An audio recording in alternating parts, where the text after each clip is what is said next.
welcome all of you and hand it over to Dr. Shobhadip Sarkar. So thank you very much, Shuman. Welcome once again. We are here on the second and final day of our two-day national webinar on environment and present crisis, the step forward, which is jointly organized by Biodiversity Club, Serampore College, and Barrackpore Rastraguru College, both being premier organizations pursuing multifarious academic exercises and practicing social commitment for the long term. As I said yesterday, Biodiversity Club of Serampore College has been engaged in inculcating a strong sense of nature orientation among all stakeholders of the college for the last 3 years. It started its journey from the year 2017 and it was inaugurated by the chairman of West Bengal Biodiversity Board. As one of the joint conveners of the club, I am proud to acknowledge the contribution of learned people and premier institutions and organizations, the latest addition in the long list being Barrackpore Rastraguru Surendranath College. I must say, under the able leadership of Dr. Manojit Roy, in this college has become one of the most prominent centers of learning in this region. And one more personal note, I was proud to share my school bench with Dr. Rai when we were both in the same school, in the same class. And today, I am proud to share this web platform with Dr. Rai, he being a person of so much of academic risk. Yesterday, we had 3 wonderful lectures following the keynote address by Dr. Manojit Roy. These lectures were Agrobiodiversity and Crop-wide related by Dr. Anirban Roy, Mangroves vis-a-vis Sundarban, Utilities, Threats and Challenges by Dr. Shantanu Shah, and Imagining Post-Pandemic India by Dr. Arup Sen. Today, we have 3 more speakers, and I'm pretty sure that today's sessions are going to be equally enriching for us, in which we will have deliberations by Dr. Suman Bhushan Chakraborty, Dr. Ashim Kumar Nath, and Mr. Agni Mitra. Yesterday, we mostly dealt with certain social issues as well as one component of our biological part of environment, that is the plants. Today, we are going to have something from the animal side, and we have experts from this field. So with these words, once again, I assure all the participants regarding the wonderful academic sessions that we are going to have again. Just like the previous day, I'd like to request all the participants to put off their microphones and the video, and I also request you not to go into presenting mode even by mistake, because that creates a lot of disturbance for the speakers. Thank you very much for your cooperation. So I request Dr. Shuman Datta, my friend, to introduce our first speaker, Dr. Suman Bhushan Chakraborty. Over to Shuman. Yeah, thank you, Shubhadip. Just for a minute.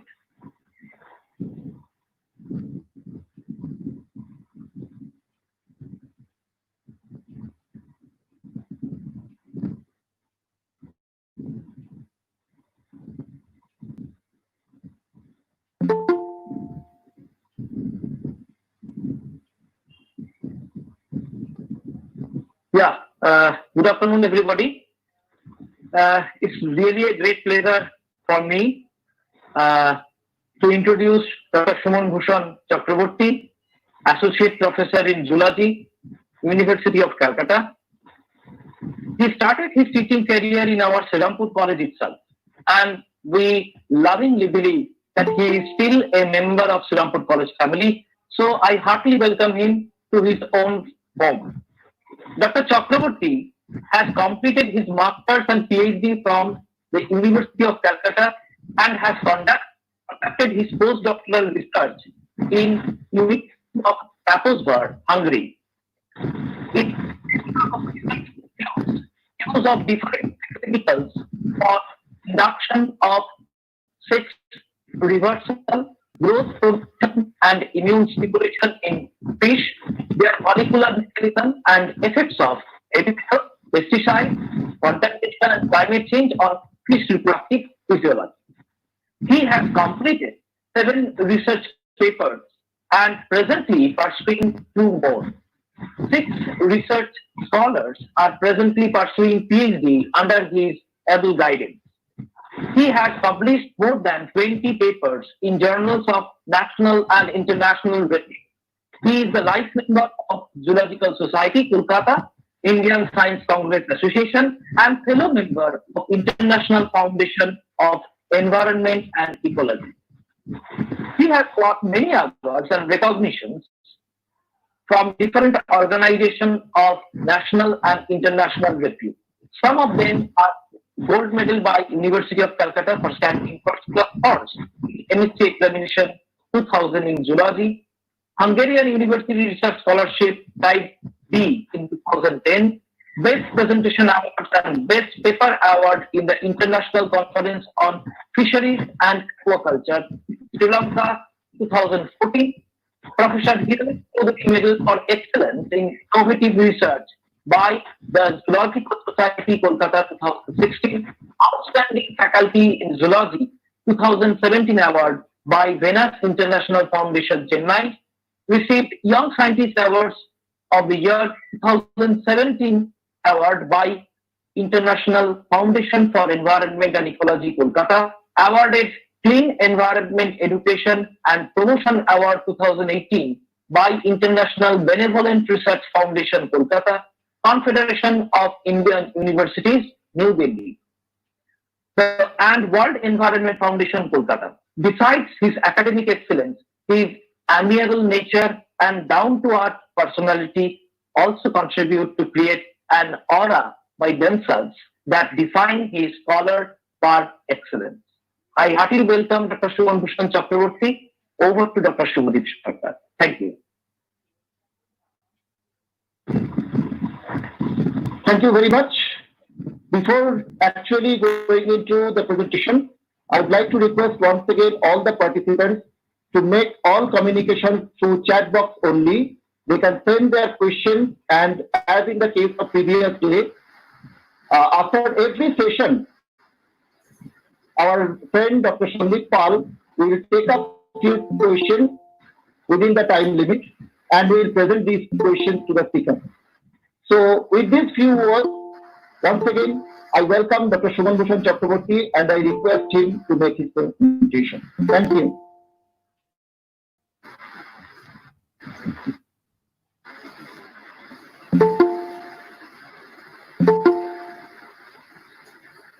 Okay, am I audible now?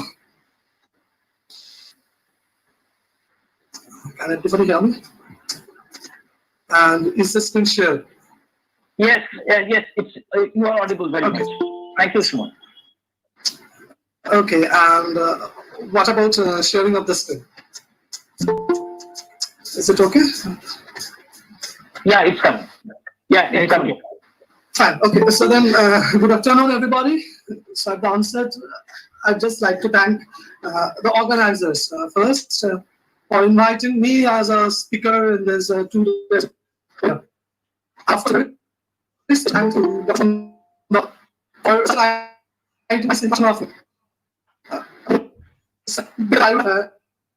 my successor.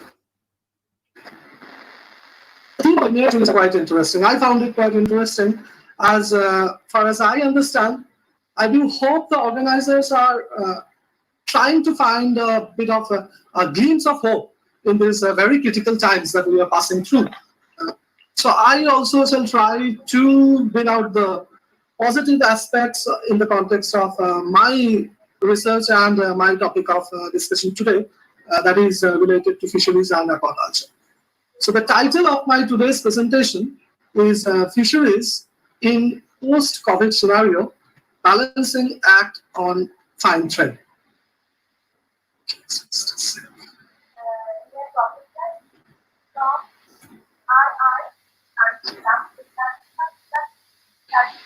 If we just look at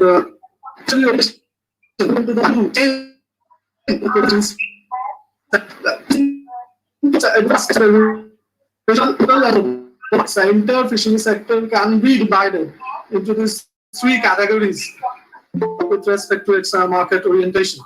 Now, the entire fishery sector have different key activities, which starts from fishing, going to the production level, then the processing part, then the processed products or the cultured products are being transported to either the wholesale markets, and from there they are going to the retail marketing. So all these different steps involve the very basis of fishery activities, and all the fishery activities are actually very intricately related to a production chain. Associated with this production chain are three links.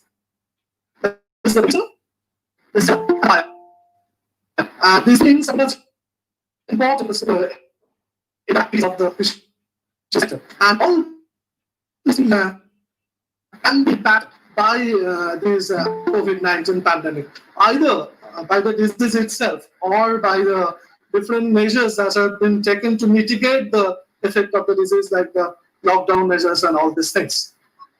Now, whenever you are considering the entire aspect of this producer-buyer seller link, the desired result with respect to fishery activities are ultimately the human consumption. So we are the consumers. We consume either the fish or the fishery products, and this ultimate goal in the sector can only be achieved by protecting all the aspects of this link, all the producers, the buyers, and the seller. All these aspects of the link must be protected, and each stage of this supply chain must impact of the storyline. So is that essential that each stage is about the food chain, mass of tandem or full orientation of protection. So just first, I would like to discuss about some of the aspects of where the fishery sector or where the aquaculture production level were actually going or projected to be reaching before the pandemic happened. So in the first graph, these are all we have collected. I have collected these things from the FAO website, the fish stat. They are providing us with this sort of data. So it's basically the first graph is telling us about the total production of this fishery sector in terms of capture and the culture production. Now, if you just look into starting from this 1950s, initially it was a capture fish started. But since starting by the capture fish they have reached it of so there's no further terms of this capture is being starting in 1950s, whereas the culture fishery it is expanding. It's going to expand. It's supposed to be expanding beyond that level. Now, here, if you just in the next graph, if you look into the total orientation, here it is related to the aquaculture for human consumption production, the total capture fisheries production, and the capture fisheries which is for human consumptions. So here, what we are finding that the total capture fishery level is remaining to be a static one, as well as the capture fishery for human consumption that is also remaining in a static condition. But look at the graph for this aquaculture for human consumption, which is increasing for years and it is projected to increase in we have 2000 that market which has been exposed to increasing the production. Now, how has estimated a particular data that when it is saying that Asia during yeah, your sound is actually breaking. You please kindly take care of that. Oh, Sound is not clearly coming. can you hear me now? Yeah, we can hear you, but Hello? sometimes the sound is breaking. Oh, yeah. Okay, I'm trying to for that. Okay, so let's start. So FAO actually estimated in 2018 around 30 million people. Actually, in the sector, catch fisheries, catch lot involved in fishes, and millions more would be engaging in the process of secondary activities associated with post-harvesting, the processing mechanism, the marketing. And there is one important or very interesting observation here, that this post-processing or post-production steps, those are basically being dominated by the woman. So there is a orientation of gender predominance here. The basic capturing is being done mainly by the men, whereas the post-processing sections, the post-harvest processing part is being done by the woman. We'll be coming into that in subsequent slides. Now, many countries in Asia are actually among the top producers of these marine and inland capture fisheries. They are also investors and voters for fisheries products.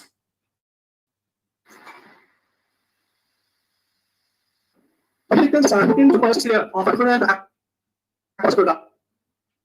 Just like at the global scale, if you just consider the fishery business, marine fisheries will definitely come first. The marine capture fisheries are actually contributing 50% of the total fisheries share. So aquaculture is providing 41%, whereas inland capture fisheries is very nominal. It's around 9%. So it is predicted that the demand for seafood actually is going to very much increase. If you look into the historical trends in income, the population growth, and diets in our mind. So it's been predicted that it will increase significantly by 2050. So by 2050, this ratio is going to be increasing more in terms of what we consume or what's generated from resources. And have this in the faucet, which is as soon as to make actions growth. So in the fishery sector, one major aspect is associated with this marine capture and mariculture part of the system. Now, coming to the Indian scenario, how India actually fared before the pandemic has happened and it has hit us. Now, in India, the fisheries sector almost contributed about rupees 1.75 lakh crores during the 2017-18 fiscal year as gross value added. So it's quite a good amount of money. And by that particular total amount, the marine products are the most important agricultural commodity which are exported, and that accounted for almost 6.7 billion US dollars. And the growth was about that here.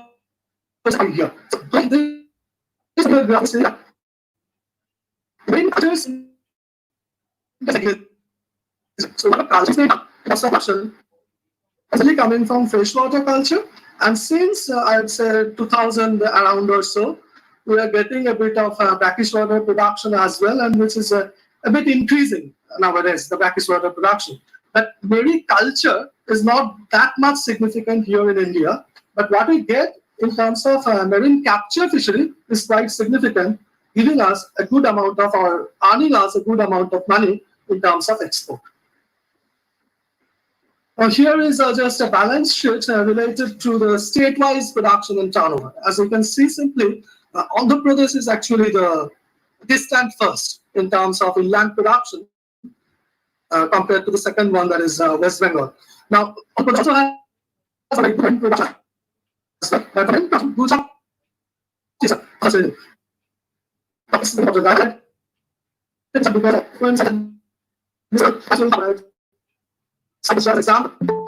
How the pandemic has impacted the total production system or the total fishery sector in India.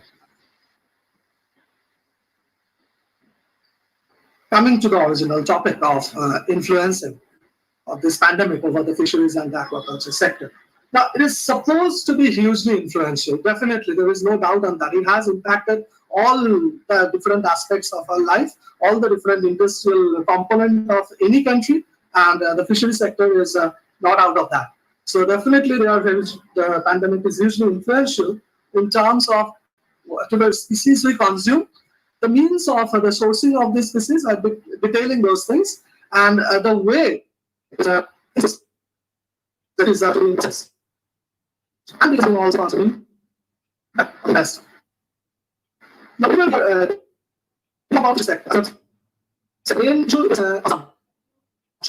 the first question that comes to our mind with respect to the impact of this COVID-19 is it safe to eat fish? So that's a very fundamental aspect, because we all know we are talking about transmission of the virus from being zoonotic or not, whether it is transmitted by eating something, some animal product, and then reaching to human. Everything was discussed a lot.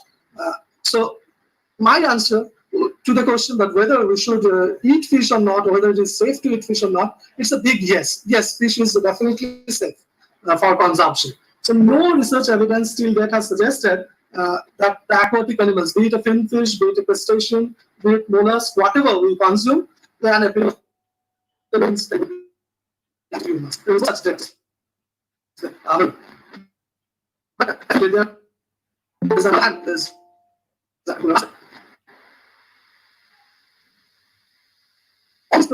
actually important. If we don't follow the normal hygiene practices, whoever is dealing with this type of products are not following the normal hygienic practices, or if the person who is handling the products, the very person is being infected with COVID-19, then of course it can be transmitted, or it can be propagated from one person to the next by carrying and all these things. So that particular risk is definitely there, but that doesn't mean you should stop eating fish altogether. So it's very important in this regard, before COVID-19 as well, to implement robust hygiene practices. So that is one very fundamental aspect which should be practiced in any sort of fisheries activity. Aims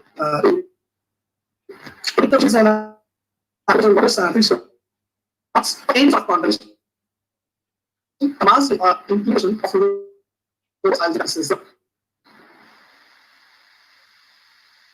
Misconception is there, which has affected the fishery sector a lot, because the consumption of sea fishes has been greatly reduced after the pandemic has started, and automatically there is a consequent price reduction of the seafood products. Now, these fish and fishery products, they are highly dependent on international trade. Now, most of these the seafood products are actually being exported. So the international trade, they suffered quite early in the development of the pandemic, because the first thing, the restrictions that originated was closure of the global markets. All the global markets were closed. There was banned on international trading and all these things. So definitely,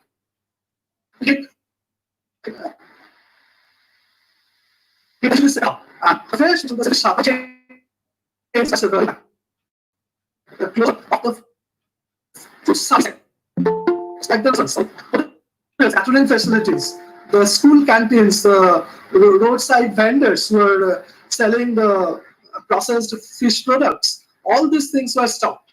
So definitely the two principal market-oriented side of the whole fishery sector was blocked very early of the pandemic. One is in terms of reduction in global trade, and the other one is in terms of closure of the food service sectors.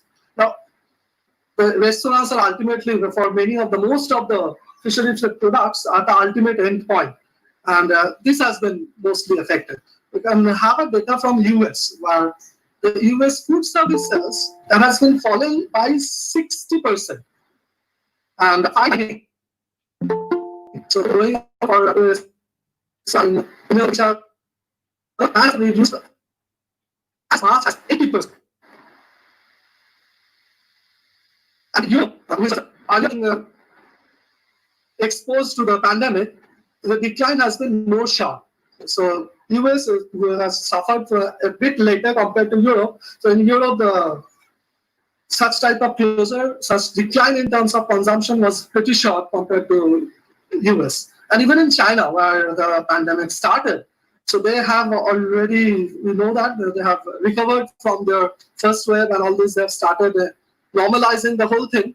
But here in China as well, the food service sales are only back to 60% of the 2009, whatever 2019, whatever they have during this particular time period in 2019. So it's only 60% here now. And that's slightly happening. Because all these new now rest of the truck and cater at a time. So all these maintenance are they are ensuring that the customers remain at a certain distance apart from each other. So it doesn't make any financial sense to open the restaurants, even when they're allowed to. So if we even we are allowing to open the restaurant, I don't know how many of you have actually gone to any restaurant once the restaurants are open here as well. So I'm thinking, okay, I shouldn't go there for the time being. So even if the restrictions are being lifted, are we, the consumers, ready to eat out? That's a very big question.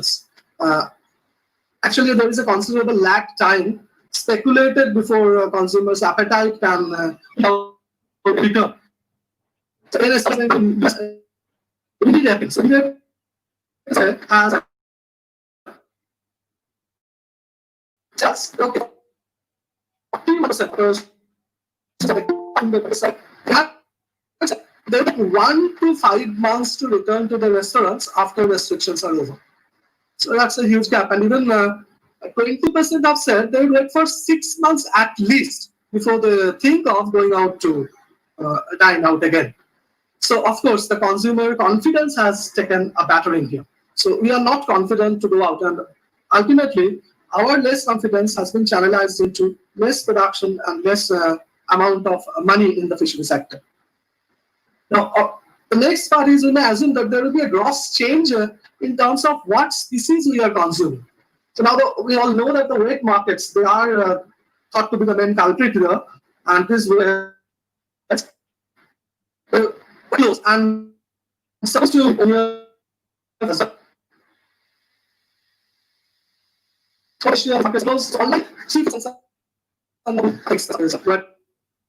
so we are not buying them freshly from the market, but rather we are depending on the online canned products. And whenever you are depending on canned products buying through online, definitely there is a limitation of what type of product you can buy and what sort of and how many can actually buy these sort of products. So these limited available products are bad for business. We assume that this can be very bad for business, but is it so? So that's a big question again. I shall come to this point later on as we discuss about the mitigating effect of this COVID-19 pandemic in fisheries sector, and whatever the big players in this sector have adapted to the new situation, how the big players adapted to these issues.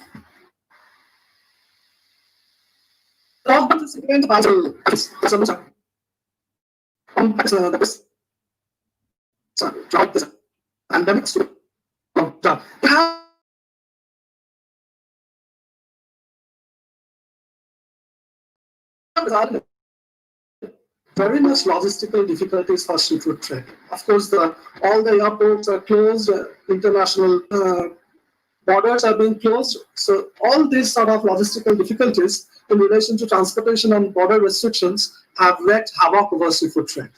Like if you consider the concept of salmon industry, they have suffered from increased airfare cost, freight cost and cancellation of flight. So whatever happened, they have produced them, they have processed the feed and tried to export it to elsewhere, and the flights are cancelled. So that means they are being perishable, so they're lost, the products are gone. Tuna industry as well, they have restriction from seafishes are also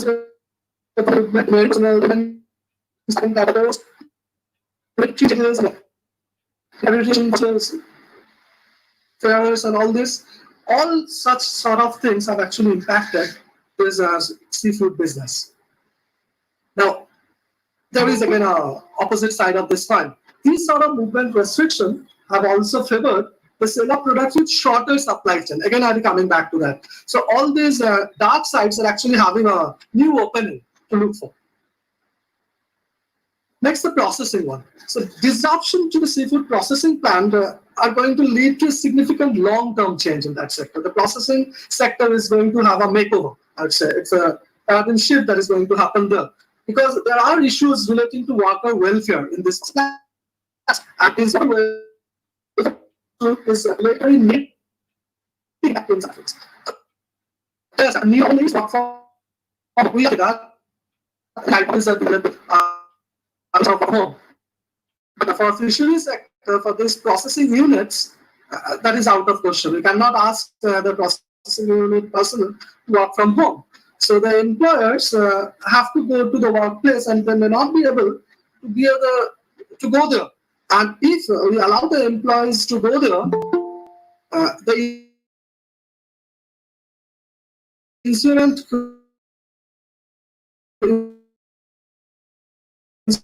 maybe the employer cannot bill its employees. So it's in many cases the small scale farmers, they are being associated with a very limited resources. So in those cases the insurance cost can be so huge that it cannot be done.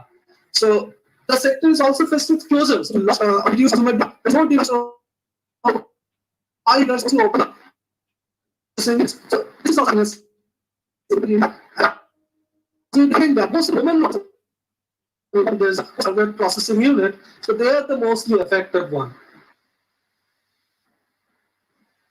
The next component is basically related to some shortages of seeds, feeds, and related aquaculture items. So, all know vaccines and many other things are being required to continue our aquaculture process very substantially. Now, the shortages of seeds, the feed has to be exported. Sometimes good quality seeds has to be exported from different places or has to be channelized from different other sources. I'm producing fish, but I need to have my fish sheets coming from elsewhere. So with all logistical restrictions being implemented, it is very much difficult to have these sort of things during the period of COVID. And so to translation, so that's an impact on this. So also all things definitely no new investors are going to come to support us, are going to come to support the fishery industry here. So the new investments are not supposed to be happening in the near future. New ventures are going to suffer heavily because the banks or the investors, they will be focusing on whatever existing clients and projects they already have. They will try to complete those things rather than venturing into new projects. There would be definite lack of cash flow, delayed payments of the previous dues as well. Again, altogether, this would have a gross impact, and how to mitigate that, I'll be coming to that later. And is there any prediction regarding the time scale? Whenever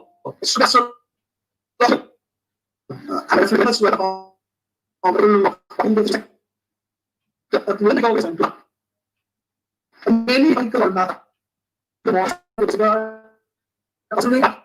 different, of course, the financial stimulus packages coming from different sectors, mainly from the government sectors, levels of employment, the confidence of the consumers, whether there is a second wave, that is a very big question, if there is a second wave of the pandemic or not. All this taking into consideration, most of the economic models are suggesting a recovery period, at least that would take mid-2021 to occur. Now, on a lighter note here, this is a picture taken from, definitely from internet, it's not mine. So it's at Shankar Diha Mohana, all of us, most of us actually being there. Just think about the new norms, the social distancing, and this that is okay.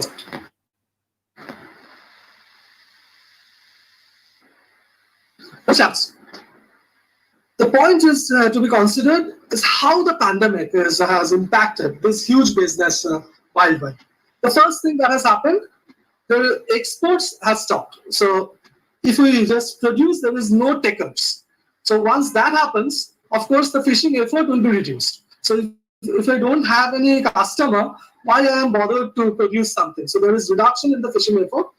in many different countries where the fleets are exclusively relying on the export market, like in UK or Ireland, they depend mostly on their fishery products are being exported, or consider certain high value species like lobster, who have a very particular niche of consumers, which are these are back. And then there's stuff. I mean, the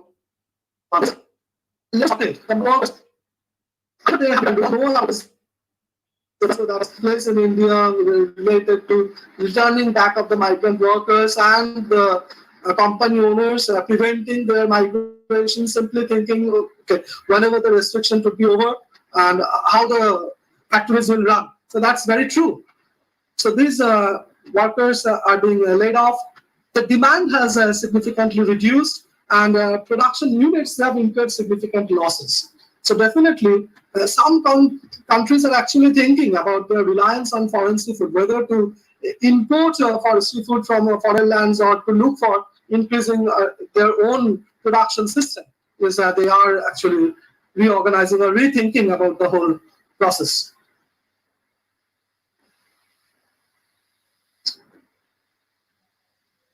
This is actually so okay, some issue beaches where the people are going out in some boats or vessels for a long period of time, and they are the crews are mostly consisted of the migrant workers. But once they have returned to their native places, they can no longer cross the borders of the state or of the country at present because of these movement restrictions. And then there is uneven availability of equipment to ensure health security for the crews. All of them to be provided with PPEs and all these things. Okay, that's a big issue again. Responsibility of the ship owners in the event activity resumes. The crew's eligibility for aid in such partial unemployment. How they are going to sustain, whether the owners can be sustained, like during this period. Then are you going to keep the what? Availability of support system to maintain the primary activity, and the compatibility between economic and social activities, the support mechanism actually are affecting the current level of fishing here.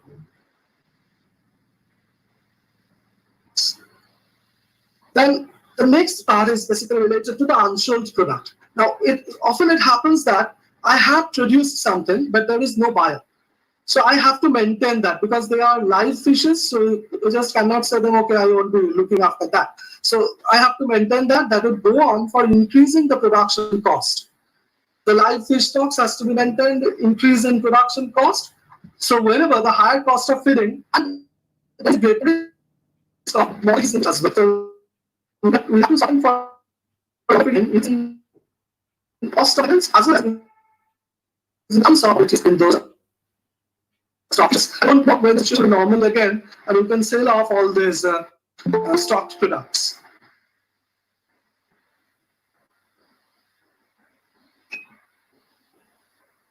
And due to these market disruptions, the farmers, they cannot sell their harvest. A large quantity is being stocked with them. Expenditure, the cost, the risk, all these are being increased. Some farm species like pangasius, we all know about that, they are affected by the closure of international markets. The Chinese and the European Unions, they are mainly the buyers of these particular species, which can no longer be exported. Oyster aquaculture, oyster cultures are affected because of the closure of the food services, the tourism, the hotels and the restaurants. They make oysters. And also buy from us. So due to restriction so hatch operators, brood stock traders, they have to hold their thing, and they're finding it difficult to trade the brood stock for seed production. Then a good amount of vaccinated brood stocks are no longer available. They cannot be transported. That could cause a sharp decline in production as well.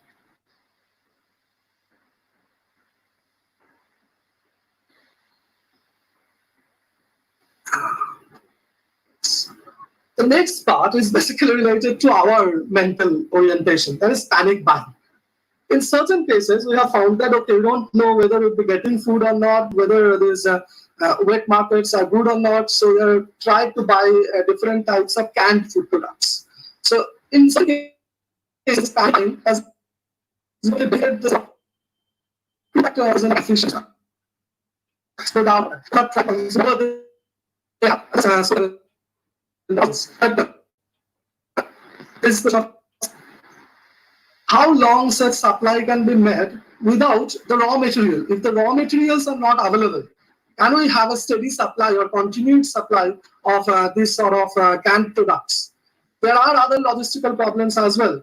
Our countries are closing down their borders, delays in border crossing. So altogether, the scenario is not that good with respect to all the different stakeholders. It is basically the processors, the exporters, the importers, and the traders. They are finding it very hard to survive in these times. Now, the full range of activities required to deliver fish and fish products from impacts of the time. Now, we have use the basis.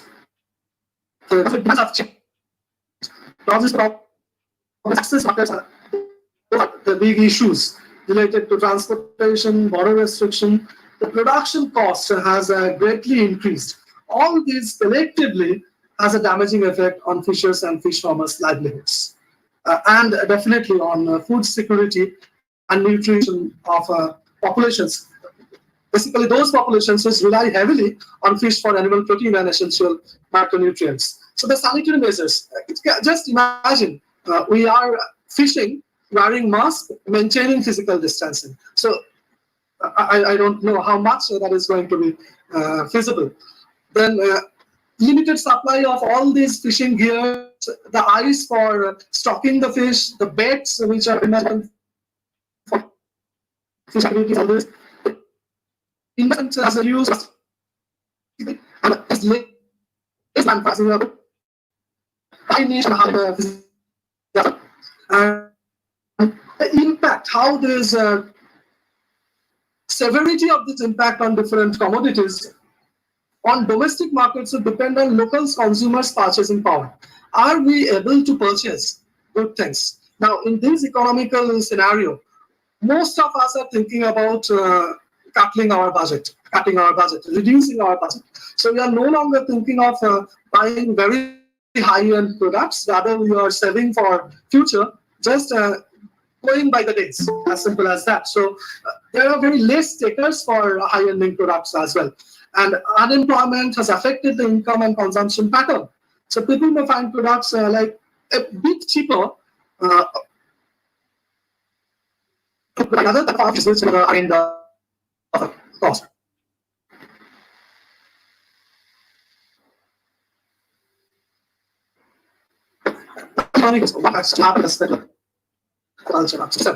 Before the pandemic was struck us, the export of fisheries products was actually showing a very strong growth. So it's while if you look into a worldwide orientation, it was $136 billion in 2013, and it has increased by 11% to $152 billion in 2017. And of this, more than 50% has been originated in developing countries. So there was a huge proportional increase in terms of business before the pandemic. But if we consider the export scenario in 2020, that is to be dropped by at least 1/3. So that's going to happen now because the global demand has come down. So the process makes us so it's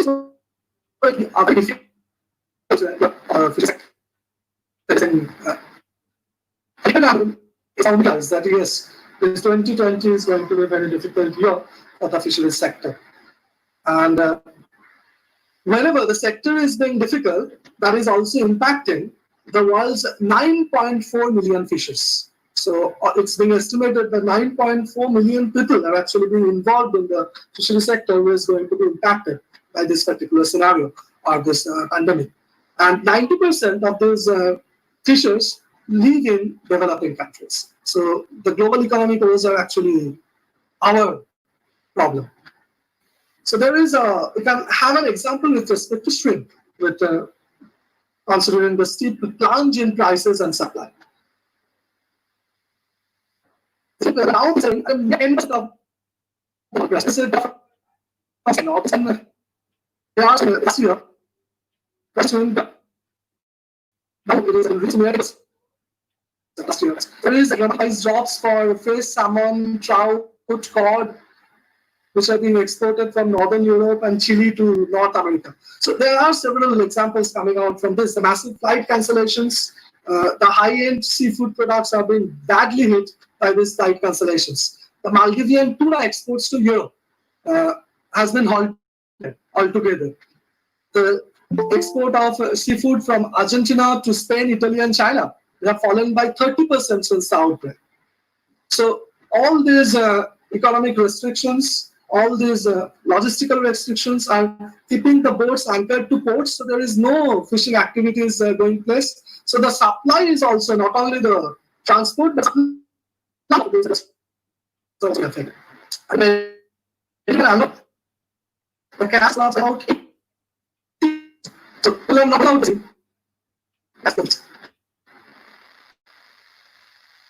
And first, small scale fishers do the most, and less than 10% of the vessels are currently casting nets. So, like any other cases, the small scale fishers are the mostly affected one.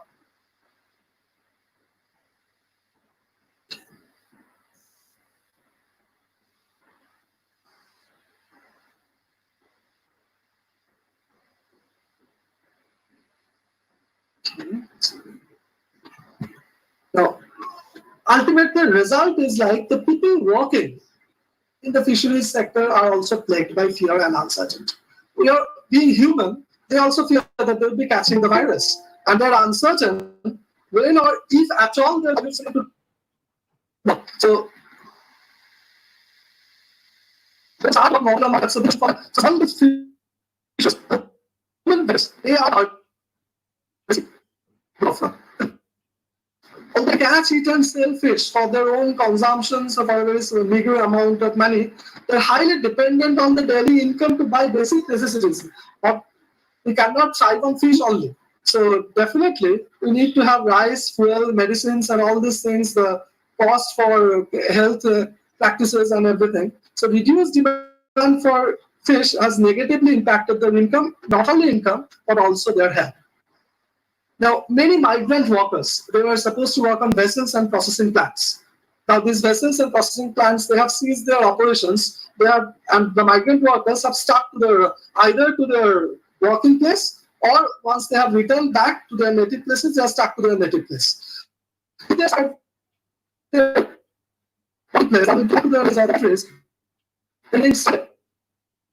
and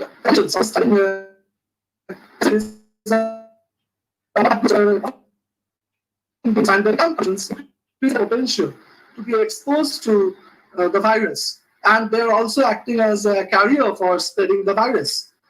Now, without work, they're more likely to fall into debt as well. So there is no money for their health-related issues as well. We can cite an example with respect to Bangladesh. So what happened in Bangladesh, like fish farmers, they were unable to harvest at this year. So the harvesting period was during this period of time and they couldn't harvest. So automatically they could not start the new production cycle. How it is going to affect? The result will be a decrease in fish supply in the coming months. So it's a chain of events that is going to happen with respect to this pandemic. So that's it.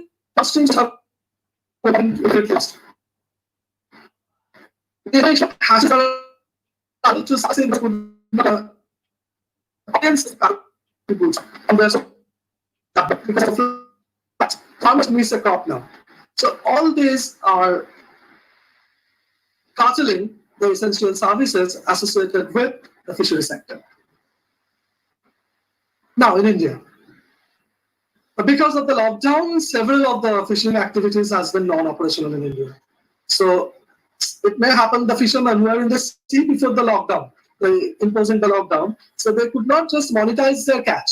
and had to abandon. So whatever they have caught, they return back to the shore and they just have to abandon it because there is no buyer. So the distributional impact of this could prevent more in coastal communities, in women, in children, the families who are wage earners, the migrant laborers, the regular fish consumers. They are the most affected person here. Safety as well as fishes laws, they have a lot of the collective emergency sector. And so basically predicting a daily loss of around 224 crore rupees. And monthly loss of this sector is estimated to be 6,838 crores, of which 6,008 crore is lost due to mechanized sector and 830 crore in the non-mechanized sector. And of course, this is only related to the production level, not including the fish processing, export, and other nodes of the value chain.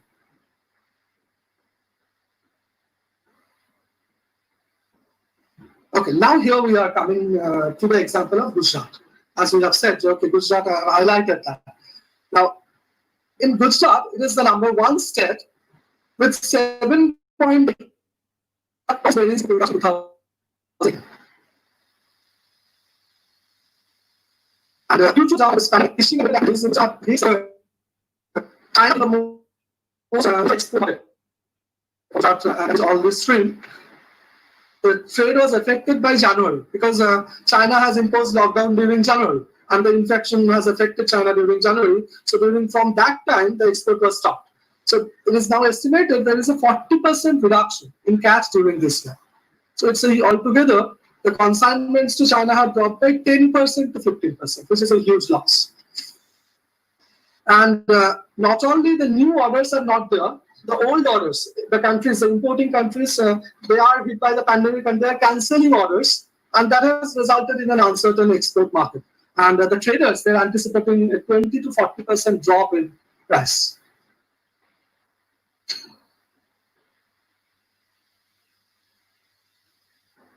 Now, the stocking period is actually May. The auction in July is actually not stop. But here, the entire lockdown period was during that time. So definitely, the pre-shrimp stocking period coincided with the lockdown and the entire activities. All the stakeholders are affected. And they should study, they should come out with necessary measures. The industry, the government, they should come out with the remedial measures. The government should consider that there must be certain inclusiveness in the solution. We cannot just take one of the stakeholders while policy making. We should consider all the stakeholders to be associated in the case of policy making, and some stimulus packages, all inclusive stimulus packages must be there.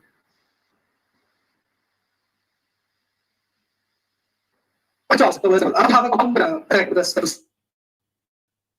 So, between them is not 19 also. So we had a blow to the coronavirus related lockdown, and Amphan has actually made that the final nail in the coffin. So lockdown was there during mid-March, April. So usual season for releasing shrimp into the ponds. So in estimated shrimp production last year was around 5,000 tons. So in this year, we could not release shrimps. So it is now projected that it will be dropped down to around 800 tons this year. Next point is related to this Amphan, where salt water has taken entry into the shrimp ponds, which is again leading to a huge monetary loss. We have worked in Sundarban regions for a certain period of time and found that, okay, here the salad water Sundarban,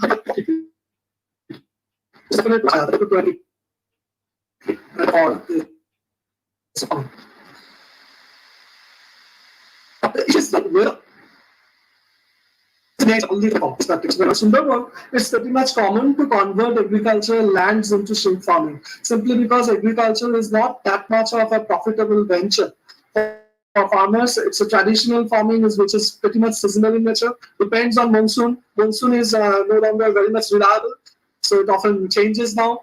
So whether the question would be like whether we the people are responsible for our own demise. We are not adapting to the changing scenario in the way which should have been done, and trying to go for more profit and changing the ecological landscape there, and ultimately bringing forth our own demise. So Surendranath, we all know that it's known for its ecological fragility and susceptibility to cyclones. So that our ecological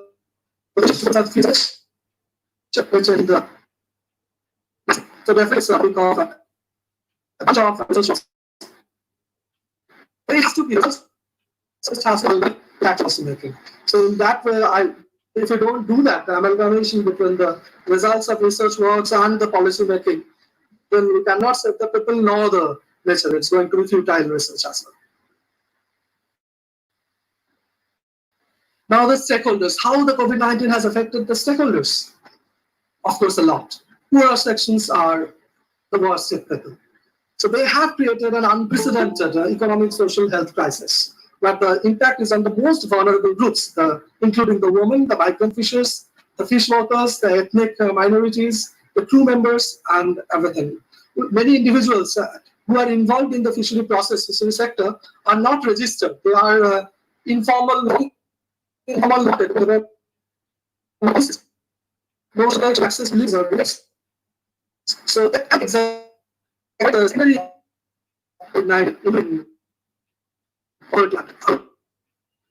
unemployment. We are working on directly as fishers, food security of different people, and gender equity. I can simply say that the iconic, okay, we all know about Gone with the Wind. Now, after post-COVID, gender equity is gone with the virus. So women are involved in harvesting, processing, trading in this sector, and everything is unorganized. And consider the scenario in the markets, the post-processing units. There is no hygiene condition is being maintained, and for women, the self-isolation, restriction of mobility, the reducing the demands for fish and fish products, all these are having negative impact on women livelihood and an immediate impact on their income. In a sense, commercial is more to the discussion. Of course, always attack sanitation facilities, and this is more fundamental. It is going to be more fundamental in view of women's decreased job security. In any case, women's job security is much less, especially those who are informally employed in the fisheries sector. And the small-scale fisheries sector is trying to meet their ends by continued fishing, providing locally caught fresh fish. But again, there is great difficulties due to closure of markets, limited storage facilities, falling of the wholesale fish prices, and the new sanitary requirements.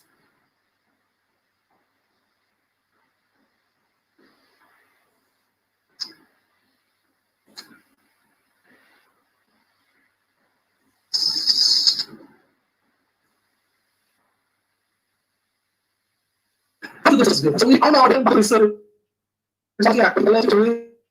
is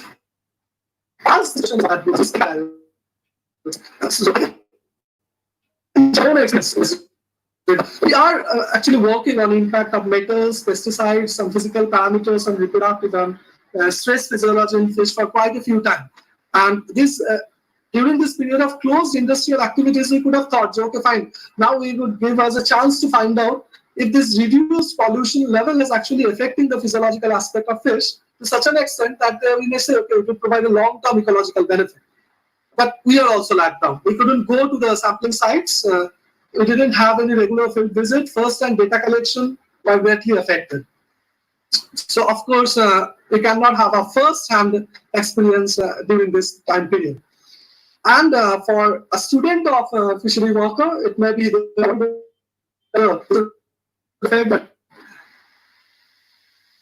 or the layer on the big this was about the impending funds. Whether there would be more subsequent funding from different agencies, because the priorities now are more towards the health sector rather than towards the fishery or this sort of sector. The more health research funding would be going to be more rather than in environmental research funding. So that's an issue for us as well. But definitely there is a positive side here, which is giving giving us this lame period of work actually has given us a much needed time for brainstorming. So we can go for nurturing new research ideas, how to cope up with the new scenarios and all these things. Finally, coming to this nature one, as we are saying, this function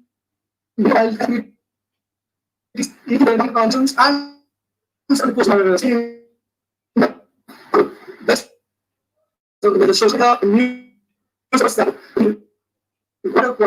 Yamuna, other rivers of India, they have improved a lot. Now, at some places, they have the water in Ganges have become conducible for bathing. So that's a very huge benefit to us. Aquatic animals were seen at different places where they are long thought to be lost. But as a result of the drop in demand, there is no demand, price drop is there, so capture fishery is also being reduced, so almost negligible now. So it is positively influencing the wild fish stocks for the short term. So closing fishing operations will offer respite to the overexploited fish populations. So definitely that's going to increase the number of the new stock. They increase the new stock, the fish species are going to increase in number. We are hoping for that.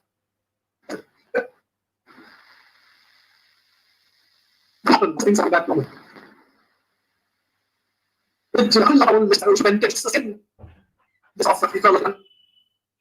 And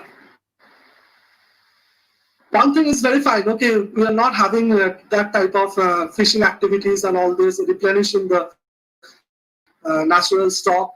But there is also limited management support operations as well. The fish assetment service is reduced or postponed. The obligatory fisheries observer programs are temporarily suspended. So there is no regulatory bodies which are looking after whether the things are happening well or not. Postponement of science and management meetings are there. So there is delay in implementation of some necessary measures and monitoring of the management measures. So that can actually negatively impact. In absence of any monitoring, fishers were able to continue and adapt to asking questions. Like from the lack of some sections of level of management, monitoring and control of fishing operations. So just yesterday, Dr. Shubhadeep Shakar has raised this particular issue of people returning from different places, losing their jobs, and turning to natural resources for their survival with a rejuvenated zeal, I would say. And the most newly recruited fishers who have just started to do fishing, they are lacking in the knowledge on responsible and regulated capture technique. So they are related to illegal, indiscriminate, destructive methods of capturing. So one example is being cited by this Pinder et al. In an issue of June 2020, where they have cited example of harvesting species of high extinction risk in Kaveri. So it's very unique. Already, something significant after a mega. It's going to be in the time. So we need further analysis of the situation before we might conclude that pandemic is the only considered to be beneficial to the dwindling natural resources or not. There may be a flip side of the coin here as well. We are dumping our COVID-19 medical waste into the oceans and in the rivers. We use gloves, masks, more plastics are being used. So definitely concerns are there. So in order to mitigate, the first thing we need to do is to short our supply chain. We must look for wherever we are producing, it should be channelized very immediately into the consumers. There must be definite orientation to logistics. As we close to the market, the issues of short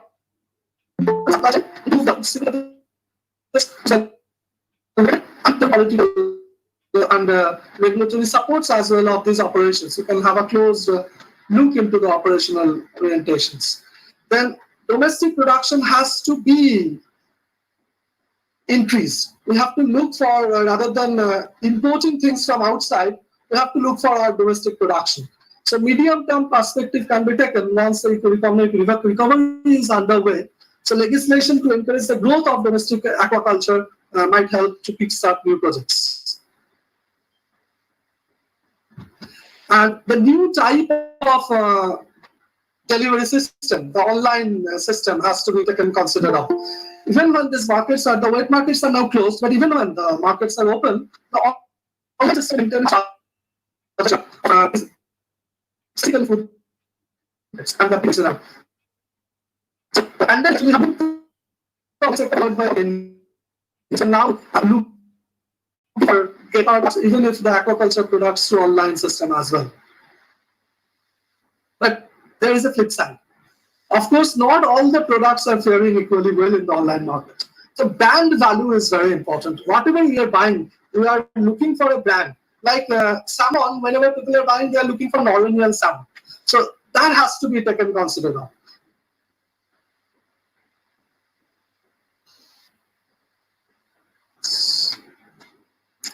But there is a flip side of the coin. Whenever we are looking for these brands, we are looking for much more sanitized mechanism of production.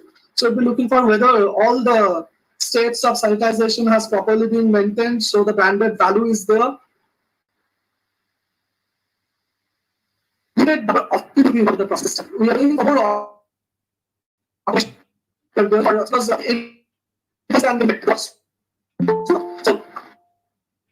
processing it's clear about reducing the labor cost, complementing supplementing them with robotics, with mechanizing the whole sector. So it will accelerate the drive towards development and adoption of more robotics and new technology, and that would reduce the need for labor. That is the flip side of this whole thing. And these are the new normals. The upper ones, we cannot go for such type of community fishing. Rather, we'd have to look for reducing our activities in a single way or in a more of a closed recirculating aquaculture system or this type of closed activities which can be done indoors for that matter. Many seafood companies have managed to float or managed to keep them afloat and then this also has effect on the resource distribution as well as 50% establishment. So and the fish are adapting by changing the fishing gears and targeting different fish species or selling their products to the domestic markets as well. So it is recommended that special attention and support must be given to these sort of activities and the women and the children who are particularly vulnerable to sexual exploitation and abuse at this time of crisis. So that must have to be taken considered of. And to survive as an industry, providing multiple rich source of essential nutrients and support equitable access to safe and culturally acceptable diets. At this backdrop, 4 different outcomes has been proposed by FL. So these 4 different outcomes are like we can opt for just looking for whatever. So is not so hoping that everything would be normal and we'll be going to for with new vigor towards the globalization process. The second modalities can be related to sustainable growth and associated with strong environmental governance. We are not looking for going into an economic-driven one, but rather a sustainable growth system where low trade barriers would be there, but relatively high inland and marine seafood production and moderate global species diversity.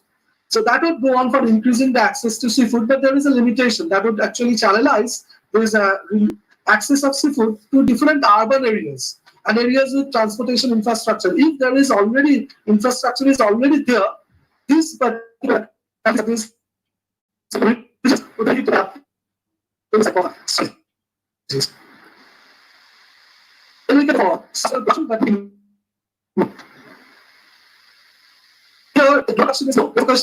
older production. So countries which have the history of small-scale aquaculture already will see an increase in their production system. They will try to look for their own, so they will increase their own production level. And in this case, the woman is likely to play a very key role here, and nutritional benefit can be there. But the flip side is there must be a extensive government support in order to sustain these sort of strategies.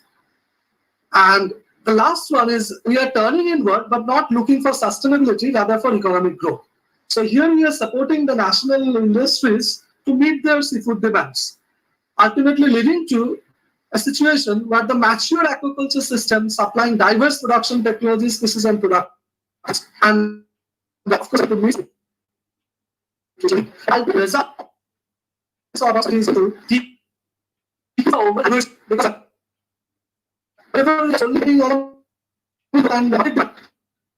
it always drives us towards particular high niche or high-end fish species. So all the policies would be towards those species, reducing the overall diversity of the market. Coming to my final part, the balancing act associated with the whole process. So there must be close transdisciplinary and international research collaboration to gather sound scientific data and evidences in order to shape effective response to the impact of the global pandemic. We must develop new ideas. We must think out of the box. Capacity building has to be there for individual entrepreneurship. As we are looking for large scale or mass activities are in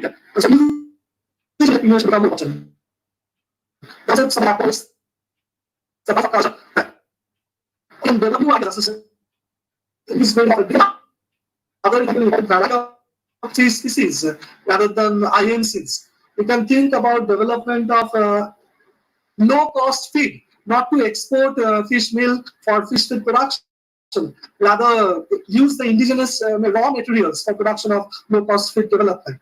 Then emphasis on indoor culture techniques. So that would ultimately lead to the provision of safe, nutritious fish and aquatic food, which would be both available, accessible, and affordable as well. So now recently, United Nations, they have revealed that about 31% of the global fish stocks are currently below the sustainable biological levels. And much of the overfishing are supported by government. So government gives it sellers are doing the work. Those are probably will end up. Now we think about how they support the fisheries sector. So it must be shifting from subsidies that enhance the capacity of industry and fleet in favor of more support for responsible small-scale fisheries. So that's very important. Now is the time when the small-scale fisheries has to be supported from the government level. So we have to encourage sustainable stock management and improve fishing traceability as well, not just overfishing, just indiscriminate utilization of the natural resources that we have. So, and such a shift would help not only to reverse the overexploitation of the fish stocks, we are talking about the natural impact, but also to tackle illegal, unreported, and unregulated fishing as well.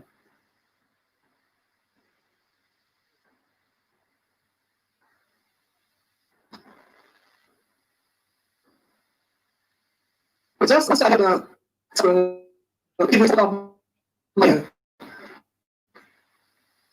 that can be one model, how holistic approach may reduce the problem in such a difficult time. A community radio center, radio station has been developed by the fishers in Tamil Nadu, and it is acting as a bridge between the government and the fishers. So the station provides information about the lockdown measures and how to contain the spread of COVID-19. The officials from the fisheries department, police, the panchayat, they are also using the radio station to announce new protocols. They are making the people, the fishers, aware about the new protocols, the physical distancing measures, and other updates which has been taken care of. And the radio station invites local municipal staff, doctors, and police officers to respond to questions. So a holistic interaction has been developed between the fishers and the officers during the second.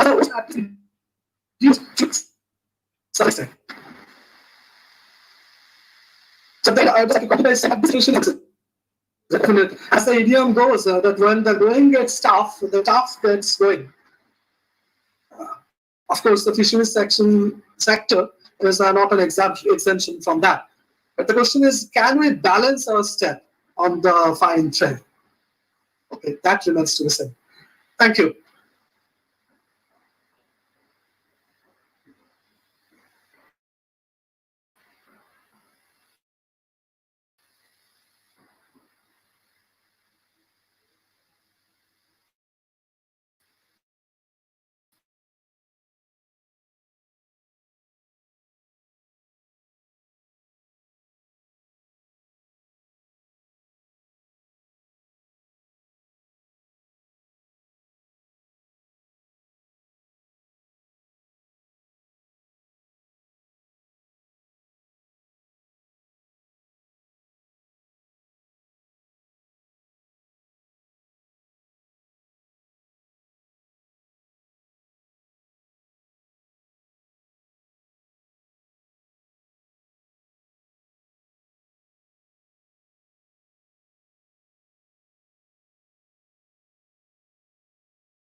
is, often I get to see there has been a constant suggestion from the doctors, physicians regarding boosting up the immunity on a mass scale by consumption of protein.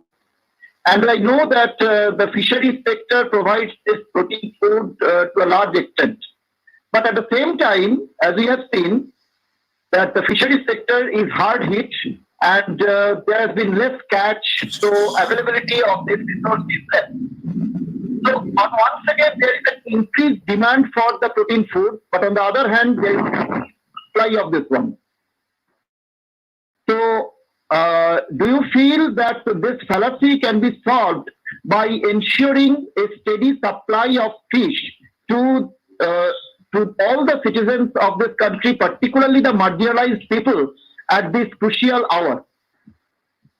Yeah, of course, that is very much needed, and that's where the governmental policy-making people should come into foray, because as we have said, the export business is now down. So whether we can have an adaptive measures where all these stuff, less the low, it's expected as we so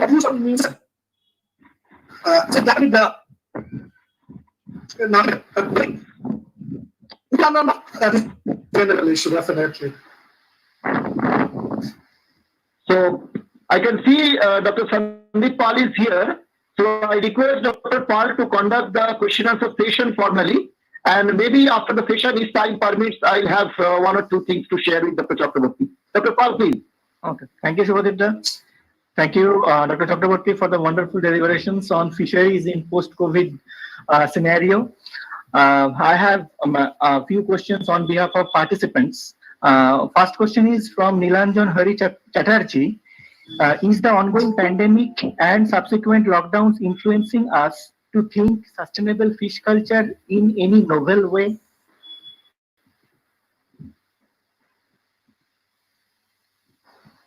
Okay. Hello.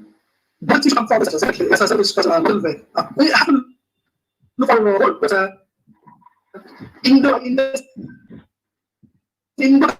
for the system, go for this sort of a biofloc mechanism where we are producing our own rather than depending on the natural resources for the seed stock. The development of new technologies for induced breeding or diversification of species with respect to induced breeding. So these are very much important that we can think about during this time of need, rather than depending on whatever wild catch we are having. Or another one is, of course, the mariculture sector. For marine fisheries, we are mainly dependent on capture one. But this is the time where we can increase or enhance our capabilities in terms of marine culture fisheries rather than marine capture fisheries. Okay, thank you. And the next question is from Muskan Tahira. Is there any effect of cyclone Amphan on fishery sector? I get it also. Can you repeat the word? Is there any effect of yes? Is there any effect of cyclone Amphan on fishery sector? Yeah, of course. As we have told you that yes, cyclone Amphan, what it has done, the salt water from the sea has come into the shrimp farms and all the sweetwater ponds there. So that has greatly impacted the fisheries sector. A whole lot of stock has completely been lost because these shrimps, they are very much sensitive to the salinity problem. So whatever salinity changes it there, it is affected. Yes, there is another question from Arup Shen. Who will ensure financial support for capacity building for individual entrepreneurship?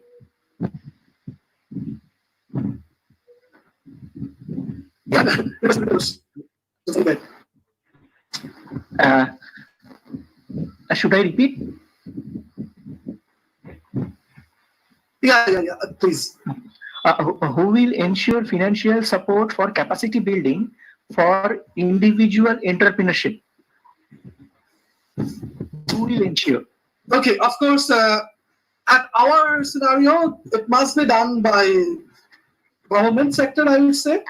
In certain cases, private sectors are also being involved with respect to individual entrepreneurship, but that project has to be very much out of the box project, or it should be implemented. We should have certain implementation capacity in terms of market.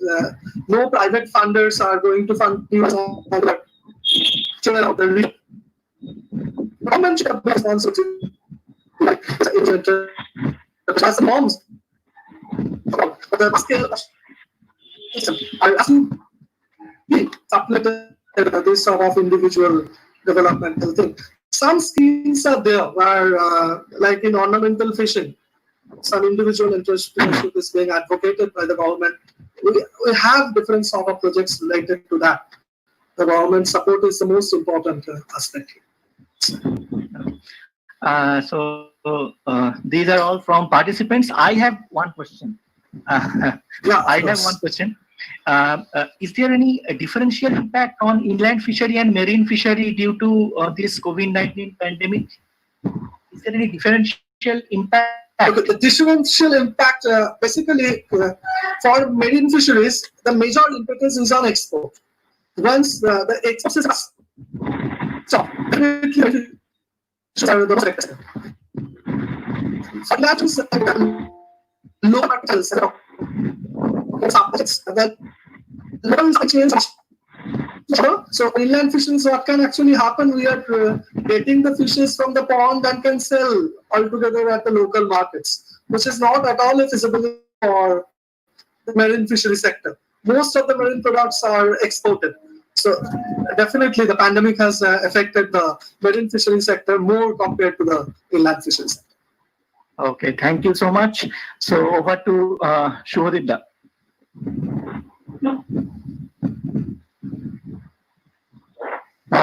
Thank you very much, Dr. Chakraborty, and also thanks to Dr. Pal for conducting this questionnaire session.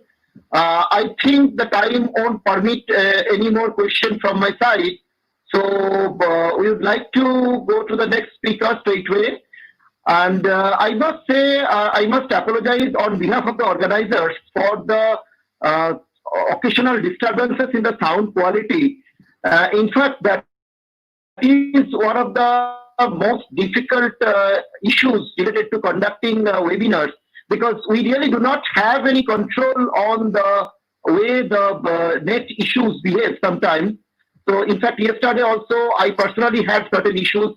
So today, this wonderful lecture by Dr. Chakraborty was somehow, sometimes got dampened by the net problems, which is neither under our control nor under the control of the speaker. So I sincerely apologize to the participants, and I request you to kindly bear with us, because these are the issues directly not under our control. So I'd like to request our next speaker, Dr. Ashim Kumar Nath, to make his presentation. And for this, I'd like to request Dr. Shuman Datta to formally introduce Dr. Nath to the participants. Yeah, just for a second, Shubhodipta. Thank you, Shubhodipta. Just for a second.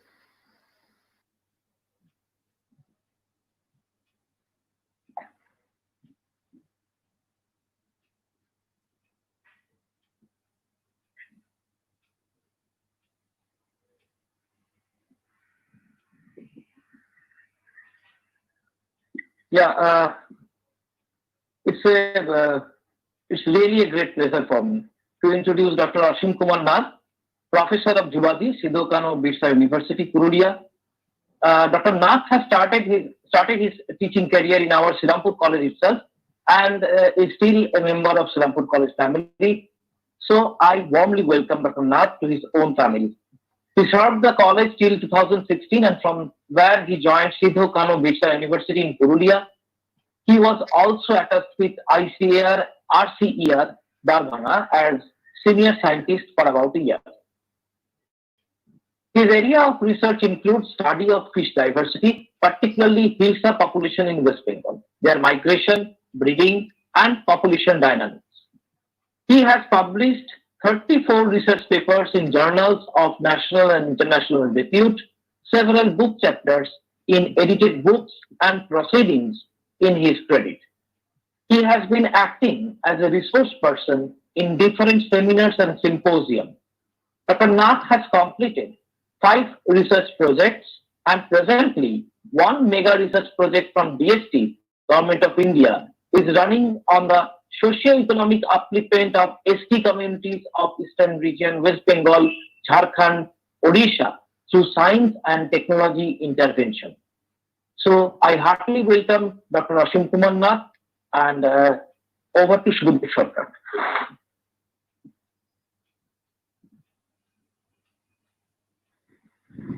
So now I formally request Dr. Nath to make his presentation.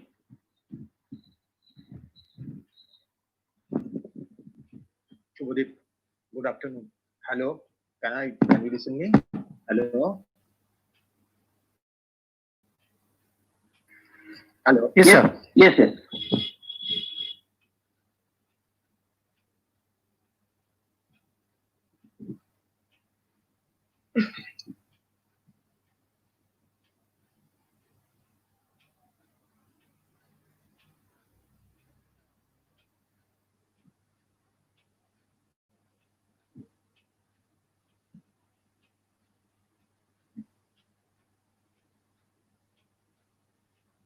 Is it okay? Hello? Yeah, it's okay, Ashimda. Oh, fine. Okay. Good evening, everybody. I am thankful to my Serampore College community, as well as Surendranath College, Barrackpore, for giving this platform to represent myself.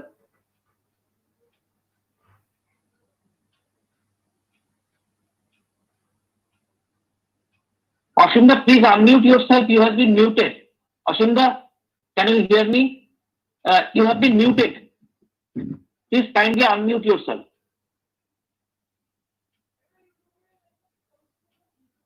Ashimda, can you hear me?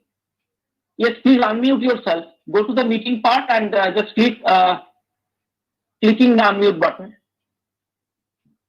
Yeah. Thank you. Actually, my net was not functioning properly just few minutes ago, and I have shifted from Jio to my another net. This is the problem, what she was telling.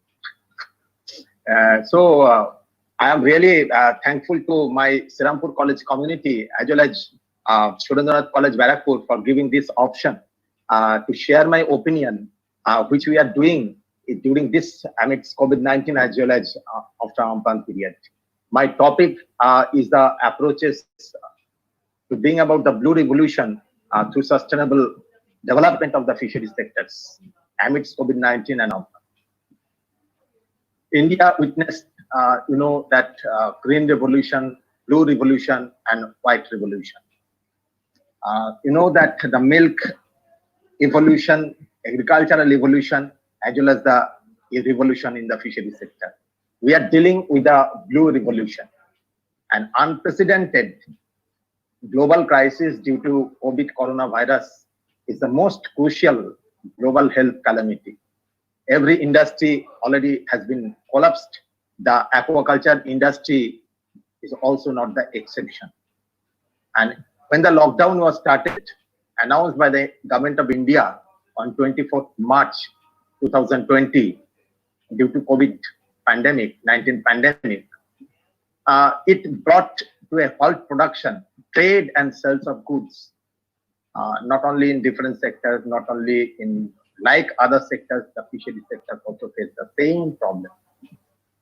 Fisheries and aquaculture sector, that it playing an important role in supply of the food, generating employment and livelihood support, and it contributes about 1% to the India's GDP, gross domestic product, and more than 9 million active fishers directly depend on these fisheries, and 80% of which are the small scale fishers. And the sector employs over 40 million people. Our 2018 to 19, the fish production was 13.7 million tons, and 65% from the inland sectors. Now, fisheries and aquaculture, it provides the nutritious food. hundreds of millions of people around the world and livelihoods, they depend on it. But all aspects of the fish supply chains, I am telling you, supply chains are strongly affected by this COVID-19 pandemic, including jobs, incomes, and food security risks. COVID-19 does not affect the fish. So it is safe to eat, but the fishery sector is still subject to the indirect effect to the pandemic, to the changing demands.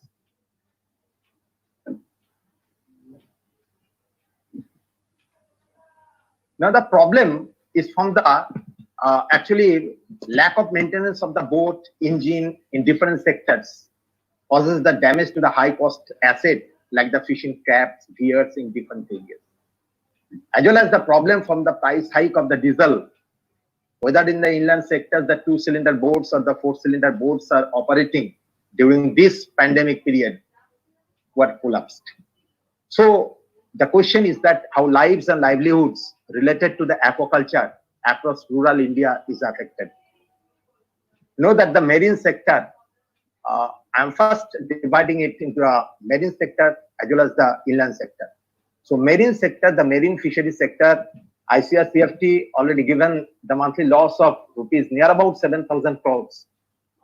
And the capture fisheries, there is a domino effect due to the non-operation of the fishing vessels due to collapse of the market. And domino effect means an effect that chokes growth by holding the cash in accounts receivable. So it constrains everyone good and no one wins. Money movement is not possible. So lack of maintenance of boat, engine, traps and gears are being found there. Now, when the highly priced fish, Shuman, can you hear me? Shuman, I am audible. Hello? Hello? Hello, Shuman, I am audible. Sachinda, you are audible. Yes, Yeah, go on. Fine. Now the highly priced fish, which is hilsa, what is the condition of the hilsa at present and the marine sector as present? We are lucky that there was the banning period from 15th April to 15th June. No boats in the marine sector, no trawlers were operating, and 15th April to 15th June is our banning period. It is the lockdown period in the sea, you can say. And our lockdown started from 24th March. And we are happy that we have received 20 more days to revive our marine sectors as well as some portions of the inland sectors. Actually, at that time, during that time, 15th April to 15th June, our trawlers, they prepared themselves for fishing. Now, after 15th June, the fishing started. In Digha, if you consider at this moment, 70% trawler are in operation. 30% trawler are not functioning. And it is also found in the Kardip area due to Amphan effect and hike of diesel price. And migrant workers in Digha and Kardip, they went there and they are very much in function. But the condition is that we are not getting so much hilsa at this time, but some of the other fishes we are getting. And when the sea connects with our inland sector, that is, it is the estuarine sector, we get highly priced fish hilsa. Not it is the time we'll get in the next month, probably, but some other fishes, you have seen this type of other fishes we get from this sector. So the collection is there, but at that time during the lockdown period, the collection was there. Huge amount of the topshe, Polynemas paradisias, that during April and May, huge amount of the topshe or Polynemas catch was there. But where they will sell it, because you know that the market means the harbor was closed. So the fishermen faced a lot of problem, and we know it well how they overcame that situation. And topshe, only the 100 to 150 rupees per kilogram they sold in some cities. I am coming to the inland sector. I first will talk about brackish water fishery. Brackish water means when the marine water joins with the fresh water. The salinity is low. So in this area, shrimp is there. Now, what is shrimp and what is prawn? I am talking about the shrimp because shrimp is that crustaceans which originate in the marine region.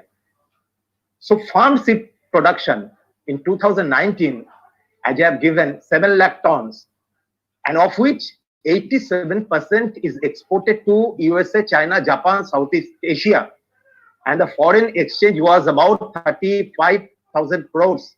MPDA was given this data. And millions dollars of overseas shrimp market now has come. So international exports are badly affected.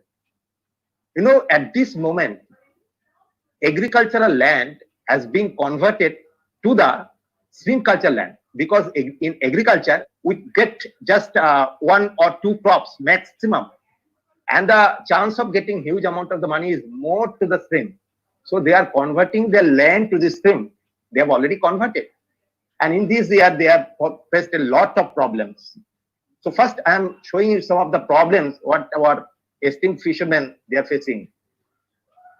Now they come to the afterculture processing units, because before sending it to the abroad, you have to process the prawn. So processing units are there.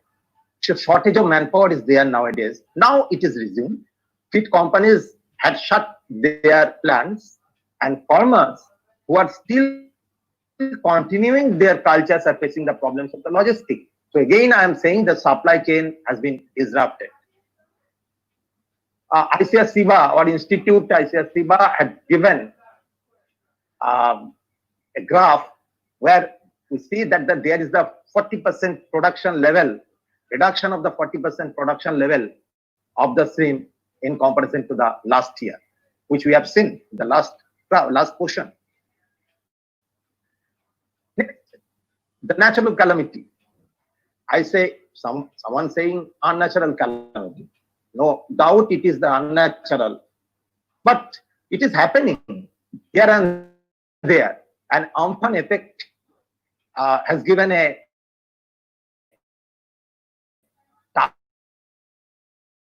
turbulence to the fishermen. Ingress of the salty water from the Ichamoti river entered into the pond.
when we are considering the brood stock,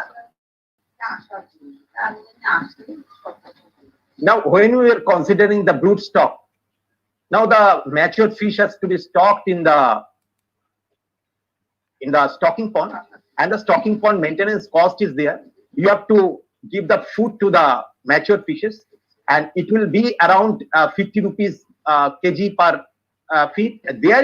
We have calculated how many stocking ponds in our Nuhati. We have calculated it is near about 1.35 crores. Now come to the market. In the Nuhati market, there is a big fish market, seed market, and lot of people are selling this fish seed, and lot of people are coming to collect the seed. They take it to the Purulia, Bankura, and some other areas. Now, if we consider the case found in the Bankura or Purulia, there is the water scarcity in Purulia.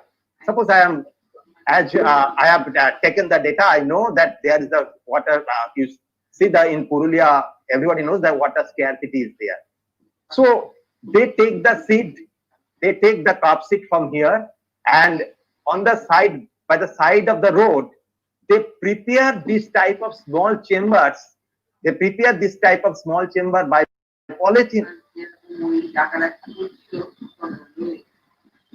There is no pond at the side of this area, and they keep it for the 4 or 5 days or 7 days, and they sell it to Jharkhand, Bihar, even Odisha, and different villages of Purulia. And if they get the 150 rupees per kilogram, they sell it per kilogram 300 rupees. This is their margin. So they face the same problem what the hatchery owner they face, and this type of small scale fishes having the great problem. Now culture, if you come to the culture point, now we have to culture the fish stick up to the table size, and 1 year is required. So in that case, the culture problem is there. How do I get, if we do not stock it, how do I get in the next season?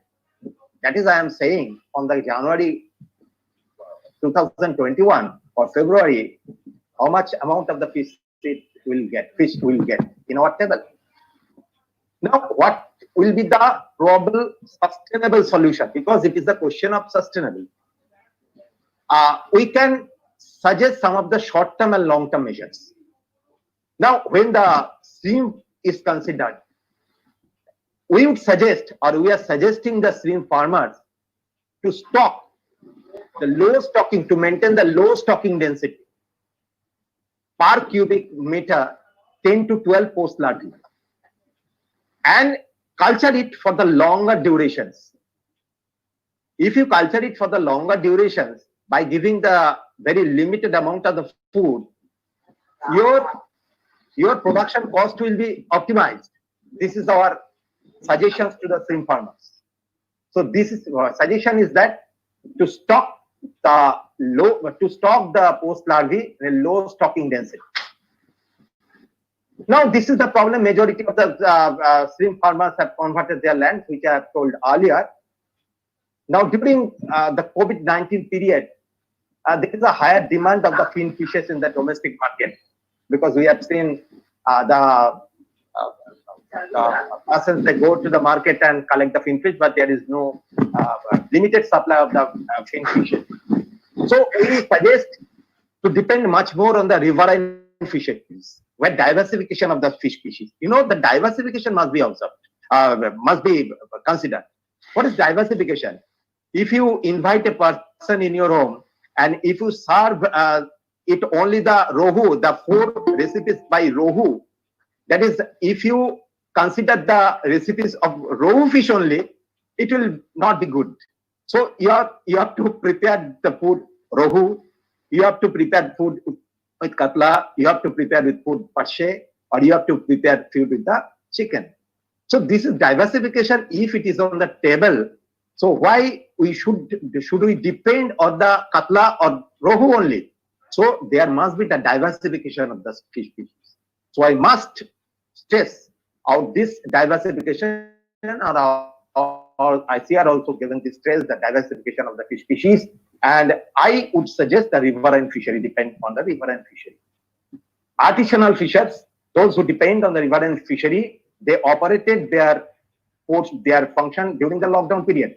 So they got some of the fishes and some of the money from this river.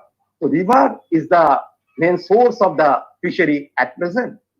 And in our Hooghly River, I can say there are 108 species if we consider from Mayapur to Raichur. I am showing some of them. And this type of nets which are operating there are some problems of having these small mesh sized nets. Whether it is depleting our stock or not, that is the question. Will come later. So this type of fishes are found in Mayapur, and you will be very glad if you get it on the table. As we see different types of puntias, different types of other fishes, suppose nandas, who do not get in the in our market, local market. This type of tangra, misters we get from the river, as well as this type of fishes found in the downstream in our Serampore region. This type of fishes, that is the tangra, as the misters or gule, we find, and the highly priced fish hilsa is also found. But I am saying some of the fish species which is not taken by the Bengali person, but it will be taken within coming few days. Just flat fishes, high nutritional qualities there, and they are available. And we throw it when after catching, we throw it to the bank of the river.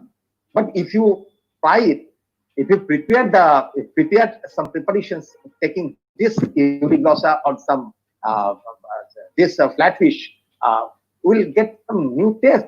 So I say that depend on riverine fisheries.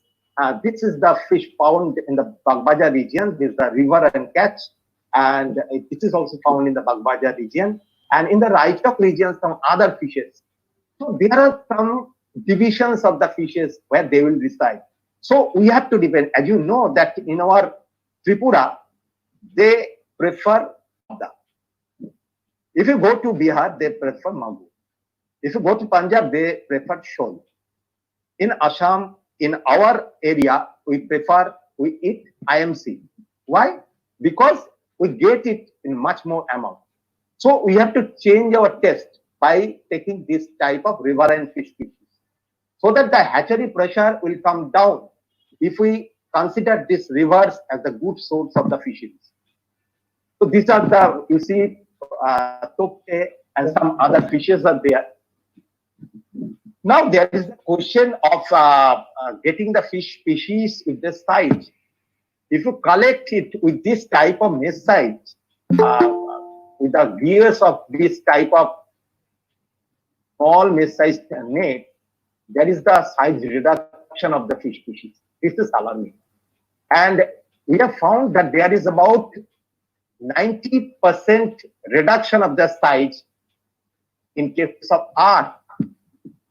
R fish is very much palatable to the Bengali persons and some other persons, other areas, and 90.3% size reduction have been noticed.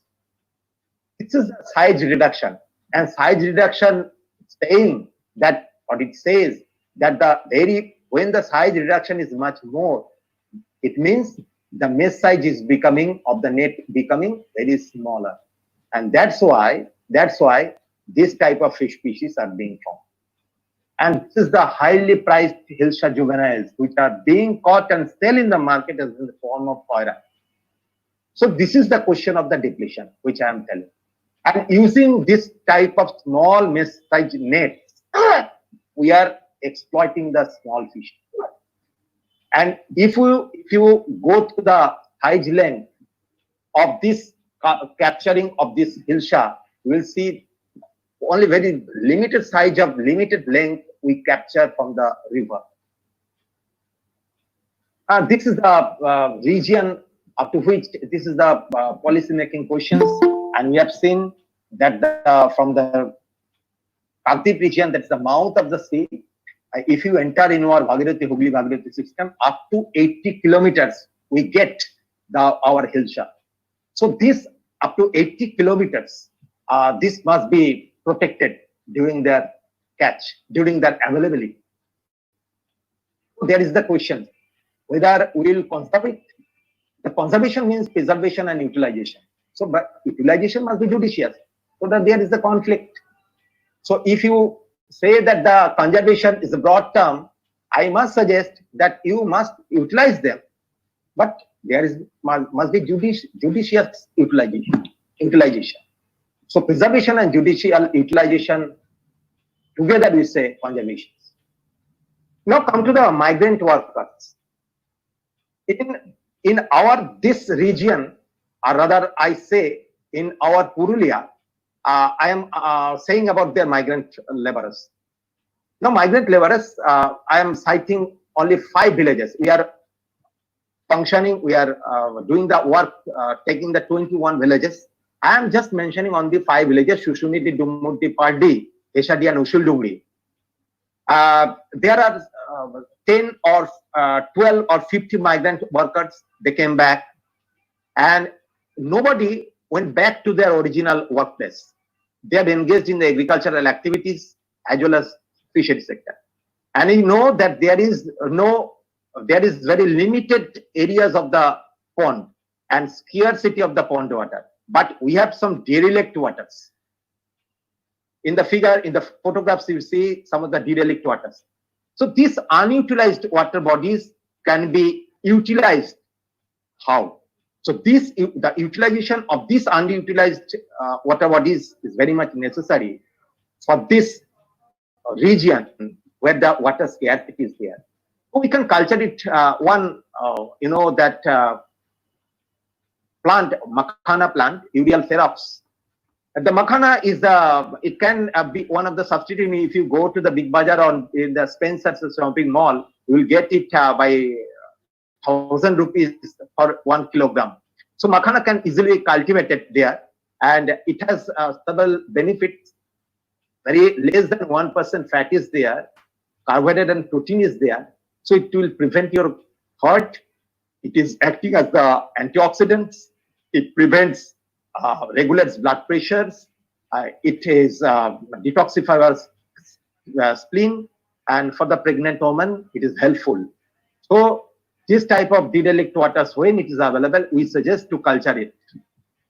This is the composition of the Makhana.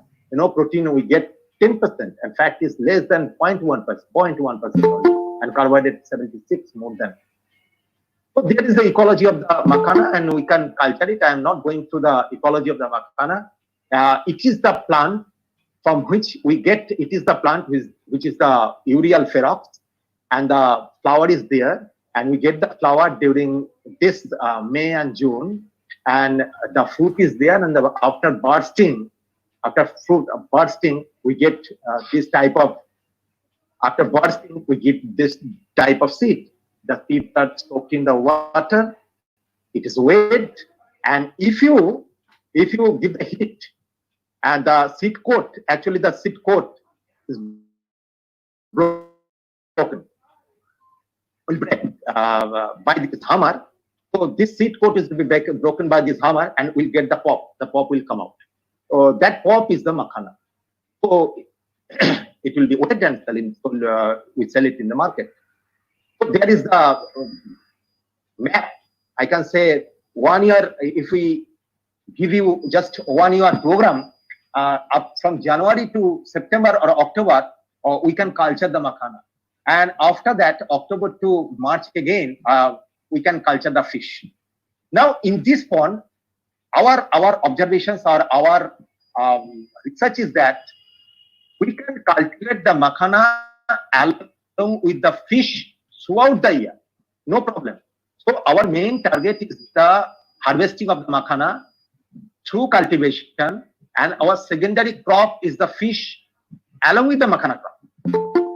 No, Makhana, along with the Makhana, some of the fishes which can be cultured, not all the fishes, those fishes which reside on the benthic fauna, that is resides in the benthic region, such as magur, such as shingi, some murals, cyprinas, American rui, that can be cultured.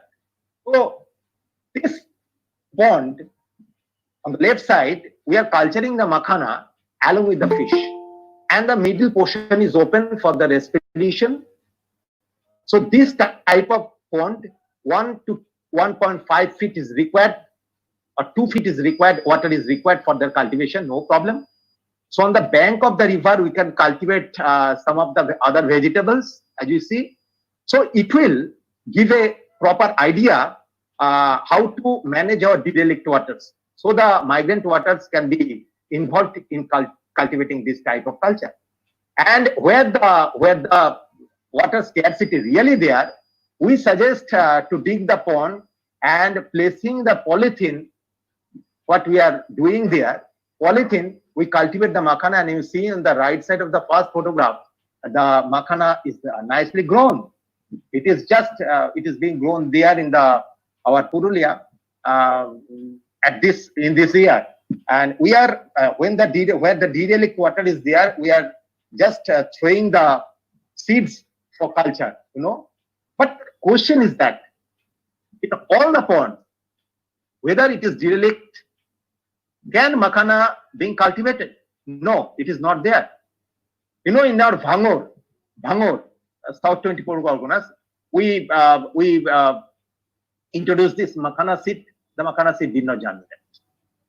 In Purulia, in some of the places, makhana seed did not germinate. Why? Because the tilapia was there. Some other fishes was there. When the sapling was grown, they uprooted this makhana plant. So our suggestions, when you will start this makhana plant, you first clean your pond or derelict water and ensure that no fish will be available there. Otherwise, your makhana plant saplings will be uprooted by this plant, by these fishes.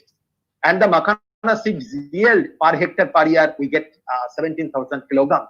And we can get the fish to 170 kilograms per hectare per year. When the stocking density of the fingerlings, 5,000 fingerlings per hectare.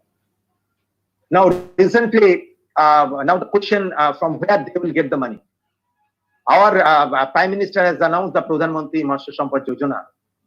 It has various components, and the fish farming enterprise. And we are very much happy that India government already, fishery department, fishery ministry is there. Giridhar Singh is there. He is a farmer and is very much interested to go forward with this fish. And Pradhan Mantri Matsya Sampad Yojana is giving a nice opportunity, special packages to the rural youth who are facing a lot of problems during this COVID pandemic. And I think that domestication of the fish market, why should we depend on the possession? We have to create our own market. So domestication of the fish market must be there. And if we can domesticate our fish market, it will be easier for our, especially West Bengal people. I am showing you some of the one just flex. Come on, if I get it, I can show you this flex. Suman, is it visible? I think it is visible. Hello, Suman? Yes, visible. Yes, visible. During lockdown, we faced a lot of trouble. In our area, Purulia, in our 24 organs who are culturing. So we prepared this type of flex in different areas. We had suggested our farmers, and they are very much interested and they are very much wise, I think so, how to sell the fish, how to purchase the fish seed, how to clear their pond, whether the physical distance, I am not using the social distancing term, by maintaining the physical distancing and by taking the mask, and what will happen to them if you sneeze here and there.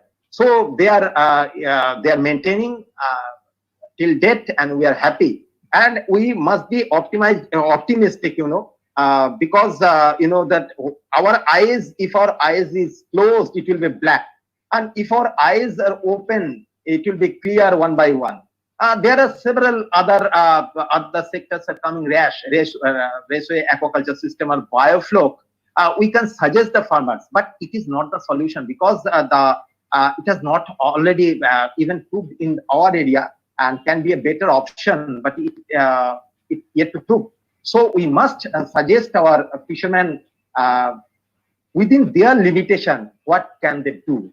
And I think our suggestions, one or two suggestions which we have given, it will help our fishers which were doing by work in different villages, in different remote areas. It will be helpful for our workers. Thank you so much.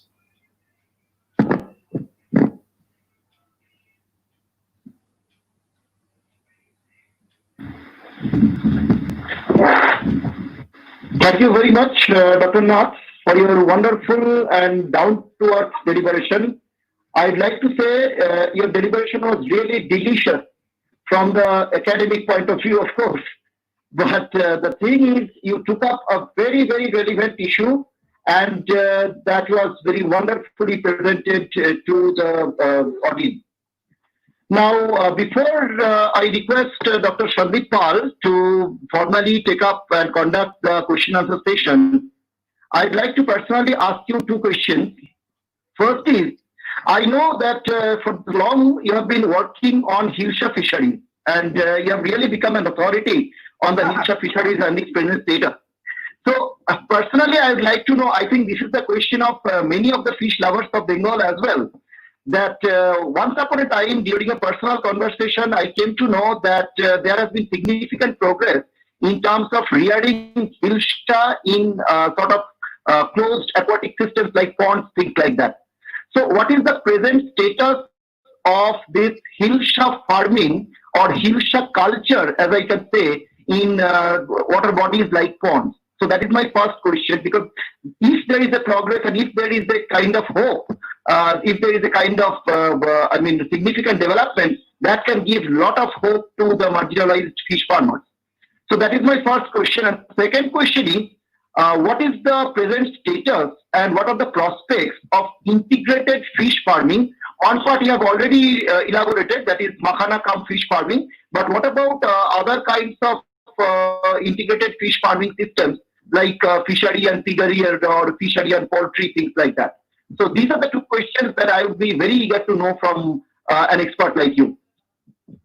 Dr. Shankar, thank you very much for your questions. First of all, I can say that I am not a Hilsha expert. I am just observer, you can say. I am just researcher. I am taking some of the informations from the nature, not in the lab. This is I am saying. But prior to this, I must express my deep gratitude to my previous institute and head of the department with whom I was working for last 1 year till I am working now, Dr. V.K. Gupta. He is there. Actually, Makhana is such, I got more information, knowledge from him. And really, I'm grateful to him. Now, the first answer to your first question. Now, Hilsha, you know that last year, as well as in this year, just before lockdown, 24th was started, up to 23rd, we were in the field for breeding of the Hilsha. We bred Hilsha, we produced hatchlings, we reared it up to 15 days. Now, the culture of the Hilsha in the pond is possible. Why possible? Because up to which extent it is possible? It is possible up to 250 grams. Because in our area, in our riverine area, where the fresh water is there, we get 200 to 250 grams of Hilsha.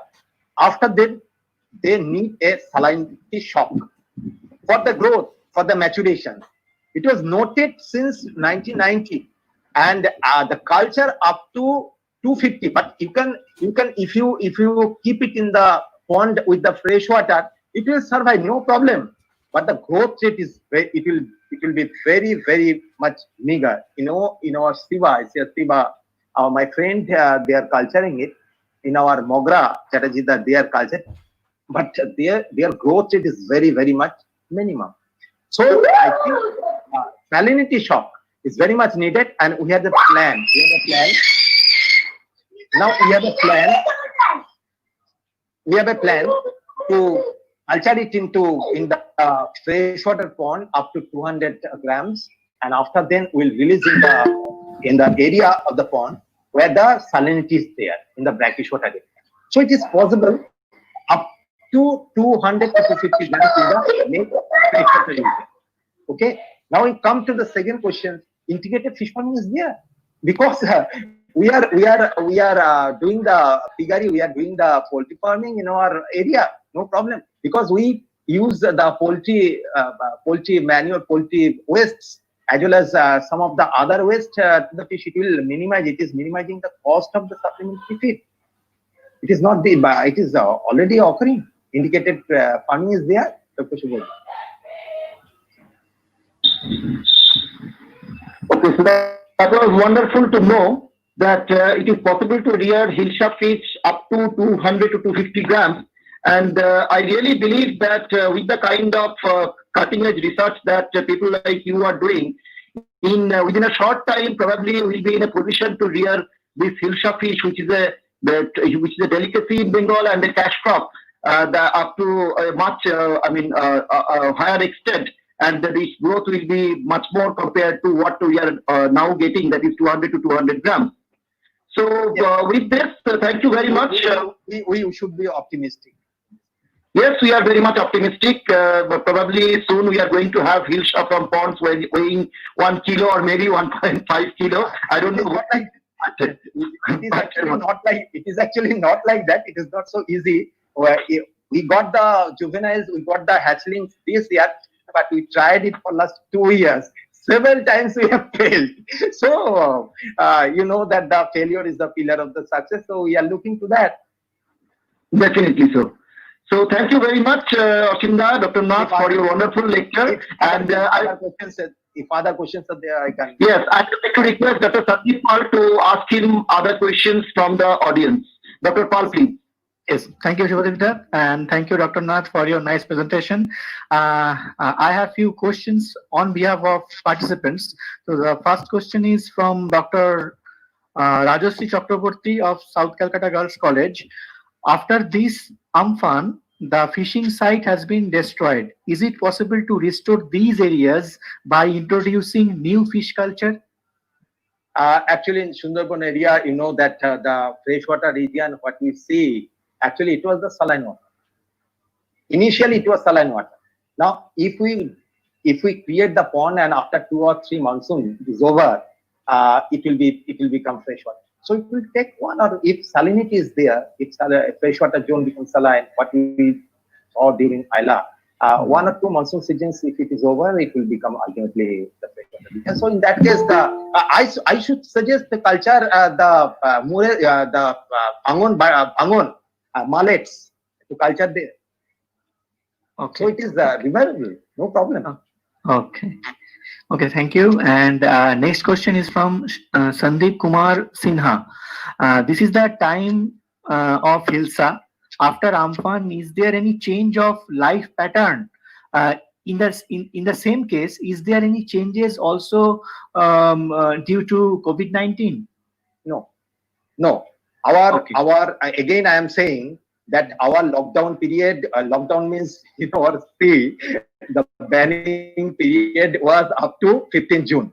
So 15 June, just after this 15 June, our trawler started. But turbulence found in our marine sector. Actually, that eastern region, the coast is very vast and the sea turbulence is there rather than the western coast. Now the 70% trawler is working there. No worker taking the rest in their home, already they are in the service, and we expect a good catch within very soon, within 1 month. I think so. Okay. I know. Thank you. Next question is from Arup Sen. For sustainability, are you suggesting a paradigm shift from artificial to natural riverine fisheries as a macro policy? I am thankful to Arupda because we have given these good questions. My answer is that why you are saying that it is a paradigm shift. I don't think, because the river, that river is the major riverine source. We are shifting ourselves to our hatchery system. We have shifted ourselves towards small sectors, that is the pond system. To depend on the river, 3/4 of the world is covered by the water. So why should not? Because the cage culture is there, pen culture is there. We can use our water, the marine sector as well as the riverine sector in this way. So river would be the good source. I think so. Okay. So last question from SG Day. Do you think inland culture of Tenulosa elisa will improve economic condition? Is it now in operation? Economic conditions to whom? Inland sector. Do you think inland culture of Hilsa will improve economic condition? Just economic condition, he said. And is it now in operation? Inland sector, you see, that in the marine sector, if you consider the sea, the trawlers are operating there. In our area, it will enter. I mean, you are saying you want to say the rivers, the freshwater region. That is the brackish water and the freshwater region. It will enter just after completion of this rain. That is during August or September. I am just giving you the informations. In the last year, we got the maximum catch during our Panchami, Shoshti, Saptami, Ashtami, Navami, Dashami. This 6 or 7 days I was in the field and we got a bumper catch. That the monthly rainfall has no effect, but the total rainfall, the total seasonal rainfall has the impact on getting the hilsa in our inland sectors. That the farmers, that is the fishers, are not operating their hilsa net now in the inland sectors. They know, and after 1 month, that is the August end or September 1st, they will again start their operations. So in that period, during that period, we'll get hilsa, and it will boost up economy in the downstream. But you know that it is a vast discussion, and I have some of the information as we are working for last 10 years. In our upstream, the hilsa migration has been not taken place, and up to 80 kilometers we found their movement. So this up to 80 kilometers, the fishermen who are working there using the net, they are getting the hilsa. So it is boosting their economy during that period. Not to the upstream. If you consider it is the Mayapur, if you consider it is the Bolagar, if you consider it is the Krishnanagar region, you will not get this good type of information economic boosting there on this hilsa. Okay. Thank you, Dr. Nath. I think participants got their answers from the speaker. So thank you so much. This is all from a question answer session. Over to Shubhodidda.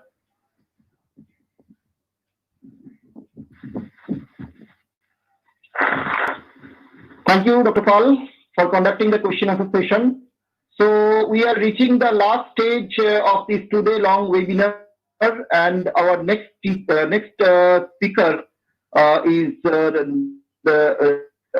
are going to have our next speaker soon. So I request Dr. Suman Datta to formally introduce Mr. Abdi Mishra as our next speaker. Over to Suman, please. Yeah, thank you, Shubhodidda. First of all, I would like to request Dr. Nath to kindly stop presenting because we cannot proceed further. So please kindly, Ashinda, click your stop presenting button. It will be automatically clear.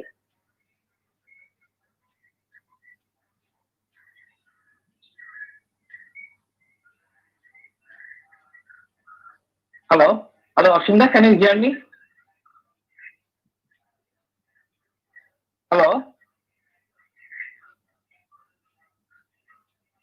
Hello, Ashinda, can you hear me?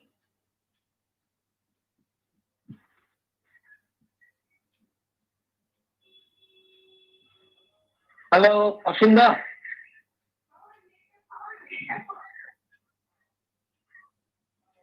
Hello.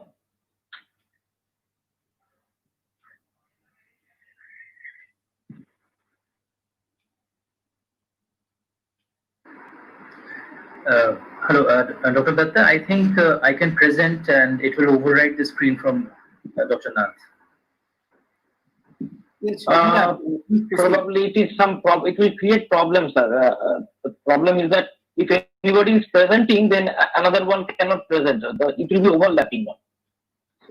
Should I try a slide and No, let's take that.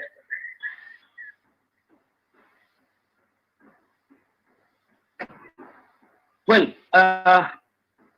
good afternoon to everybody again. It's really an honor for all of us to have Sri Ogni Mitra with us today. He is a leading IFS officer of our country, and after completion of his graduation from Presidency College, Kolkata, he completed his masters from Dehradun FRI. Presently, he is working as Regional Deputy Director of Eastern Region, Wildlife Crime Control Bureau, WCCB, under Ministry of Environment, Forest and Climate Change, Government of India. He is heading the operations of Eastern Region for WCCB. Basically, his team is working to minimize wildlife crime incidences in the Eastern Region of India that comprise of 10 states through 2 offices at Kolkata and Guwahati respectively. He has a number of responsibilities which include intelligence collection, investigation, enforcement operations, and capacity building of government agencies to combat wildlife crime, customs inspection for export and import, and awareness programs. He is also associated with the training to staff of West Bengal, Assam, Tripura, Arunachal Pradesh, Nagaland states, and Bhutan, along with BSF, SSB, and allied agencies for handling the wildlife crime. He also served as Deputy Conservator of Forest, Silviculture Section, Department of Forest, Andaman and Nicobar Administration, Deputy Conservator of Forest, Mill Division, Department of Forest, Andaman and Nicobar Administration, Divisional Forest Officer of Nicobar Division, Department of Forest, Andaman and Nicobar Administration, as Assistant Coordinator, Terai Arc Landscape Program, Worldwide Fund for Nature, India, and as Junior Research Fellow at Wildlife Institute of India. He has received many awards and recognitions. Some of the significant ones are all-round outstanding performance gold medal for securing first position in Indian Forest Service 2009-11 training course at Indira Gandhi National Forest Academy, IGNFA. Along with that, he also received 6 other gold medals in addition to the gold medal for various performances in the Indian Forest Service 2009-11 training course.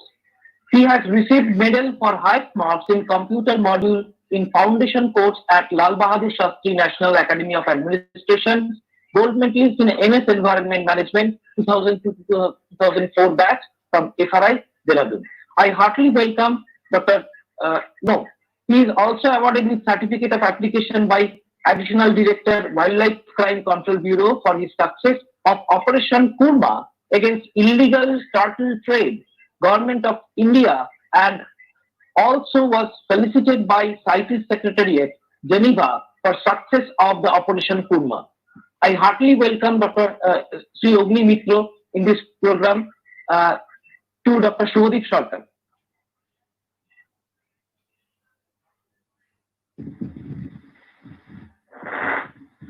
I now formally request Mr. Ogni Mitra to deliver his presentation. Thank you. Thank you, doctors. So, and thank you very much for kind words. So, let me try to share my screen. I hope it will not be a problem. So, I've started sharing my presentation. Is it visible? Yes, visible. Okay, right. So let us begin with our talk today. So today we are going to deliberate on wildlife crime in India and the possible effects of COVID-19 pandemic on it. So quickly, I'm going to give an overview of what is wildlife crime and the present trends, the wildlife crime scenario in India, very briefly, and an emphasis on Eastern region, major species in trade, role of WCCB and other enforcement agencies, and then the impact of COVID-19 pandemic, First of all, the negative effects, then the positive effects, a little bit on the Amphan we had within the COVID-19 pandemic and its effect in Sundarbans. And lastly, I would like to conclude with a thought which is not exactly related to wildlife crime, but concerns us all. So with this, let us begin the talk. So I would begin by trends and figures from a very recent UN study, which was published in 10th July 2020, about 2-3 weeks back. It is a report from the UN Office of Drugs and Crime, UNODC, and it is on wildlife crime worldwide. So if you look at that, you would see that past 2015, in 2016 and 17, the data for 2018 is incomplete. There's a huge surge in seizures of wildlife articles. This does not necessarily mean that there is more wildlife crime, mind you, because it just maybe there are more seizures of wildlife crime already happening.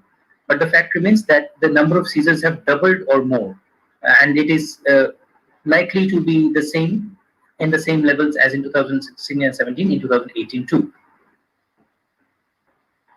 Looking at what were those seizures, so on the left hand of your screen, if you can see my cursor, this pie chart here, this reflects the seizures from 2009 to 2013, and you would see that rosewood or Delbergia constituted of 40.7%, elephant products, basically ivory 33.1%, and other species consisted of the rest. However, in the data from 2014 to 18, there's a huge jump of pangolin and rhino cases. Pangolins, which are the most trafficked mammal in the world, consisted of 13.9%, while rhinos were 11.8%, up from 5.5% earlier. So that's the recent trend, that there's a large increase in rhino and pangolin parts poaching. Looking at reptiles, because it is important for India, India consists of 13.3% of all reptile seizures worldwide as a source country, and of that, 38.3% would be unknown. If you remove this 38.3% of unknown, India constitutes for a staggering 21.5%, which is more than any other country in the world. So it's a major source for reptiles. We would see which reptiles in coming slides. Similarly, if we consider just the 10 most seized species, the Indian star tortoise figures at 21.3% alone. So that one species alone consists of 1 in 5 seizures in the 10 most reptile seizures, and overall turtles and tortoises consisted of 47.4% of all seizures. Coming to pangolins, as you can see again, there is an incredible jump in the numbers. Till 2014, about 13.9 thousands of pangolins were being seized, equivalents of that. But although the number of seizures have been relatively similar, but the total volume has gone up 10 times. The projected value in 2018 is 141.9, which is more than 10 times of the 2014 figures. So, as I said, the pangolins are now the most trafficked mammal on Earth, and it's a very worrying sign. Thankfully, most of it is out of Africa, but we also need to keep our vigil really tight. So these figures and more you can find out in this report from the UNODC World Wildlife Crime Report, released in July 10, 2020. We will come back to this report for more data later. So looking at the wildlife crime scenario in India, let me begin by saying that India is more prone to wildlife crime and wildlife smuggling than many other countries, and there are a couple of reasons for that. Fortunately or unfortunately, we are surrounded by neighbors who have had a history and culture of wildlife use. Be it China with their traditional Chinese medicine system, which uses parts of almost all animals for different medicinal purposes, or be it countries like Vietnam and Thailand in Southeast Asia, who uses wildlife parts for their cuisines, or be it Japan, who is the world's highest consumer of ivory, although being a very small island nation, or be it the use of rhino horns in Middle East. India is surrounded by neighbors who have a very high use of wildlife. So that is one factor that our species are prone to get smuggled out after being poached. Secondly, India is extremely biodiverse.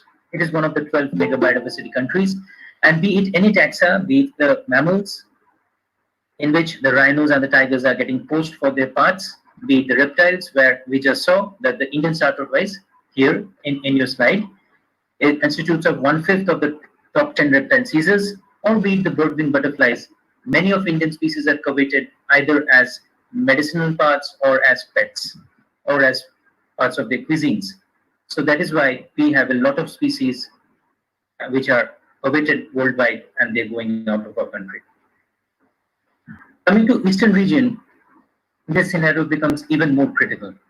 We have 5 international borders in eastern India, and of them, Bhutan and Nepal are Battery low. borders with Bhutan and Nepal are officially open. So, I mean, I'm talking about pre-COVID times. In those times, the borders were officially open, and Indian citizens could go into Bhutan and Nepal, and Bhutanese subjects can come into India without any checks, without any documents whatsoever, and can carry back anything that they could have bought in India. You can understand in these kinds of scenarios, it's almost impossible to check smuggling. So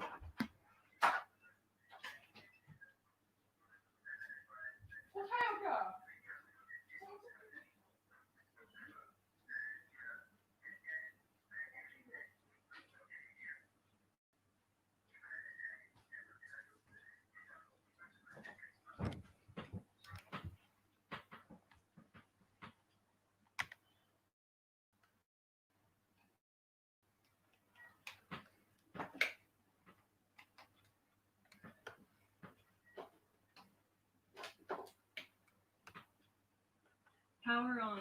Bluetooth mode. Aux mode. and without any checks. So of course there are smuggling through these borders, and the rest of the border with Myanmar is also very difficult, over very hilly terrain and highly forested, which is very difficult to keep in check. India-Bangladesh border also is porous. Much of it is riverine, making it very difficult to patrol and keep in check, especially in the night. So all these contribute towards porous and moving towards porous borders and moving out of our wildlife particles through the eastern borders. Beyond that, the eastern region also has high-value species within the region itself, like the rhinoceros, which is poached for its horns or its supposed medicinal values, which aren't any. Tiger parts, leopard parts, elephant ivory, bear species for bear bile and claws, etc., and birds. There are 5 international borders, as I have just described. And beyond that, there is another factor that because of presence of extremism and terrorism in pockets of Northeast, the availability of arms is there. So it is much easier to avail arms and conduct a poaching in Northeast than it is in rest of India. So all these factors put together, along with the geopolitical situation of India and especially the eastern region, it puts our species at high risk. And if you map the seizures of wildlife particles in India, Siliguri and North Bengal, along with Northeast, kind of emerges as the wildlife crime smuggling hotspot, while tiger parts poached from Madhya Pradesh are also seized there. Pangolins poached from maybe Rajasthan or southern India is also seized en route North Bengal.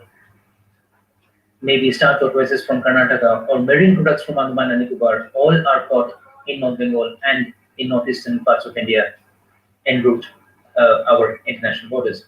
So that is how it is right now.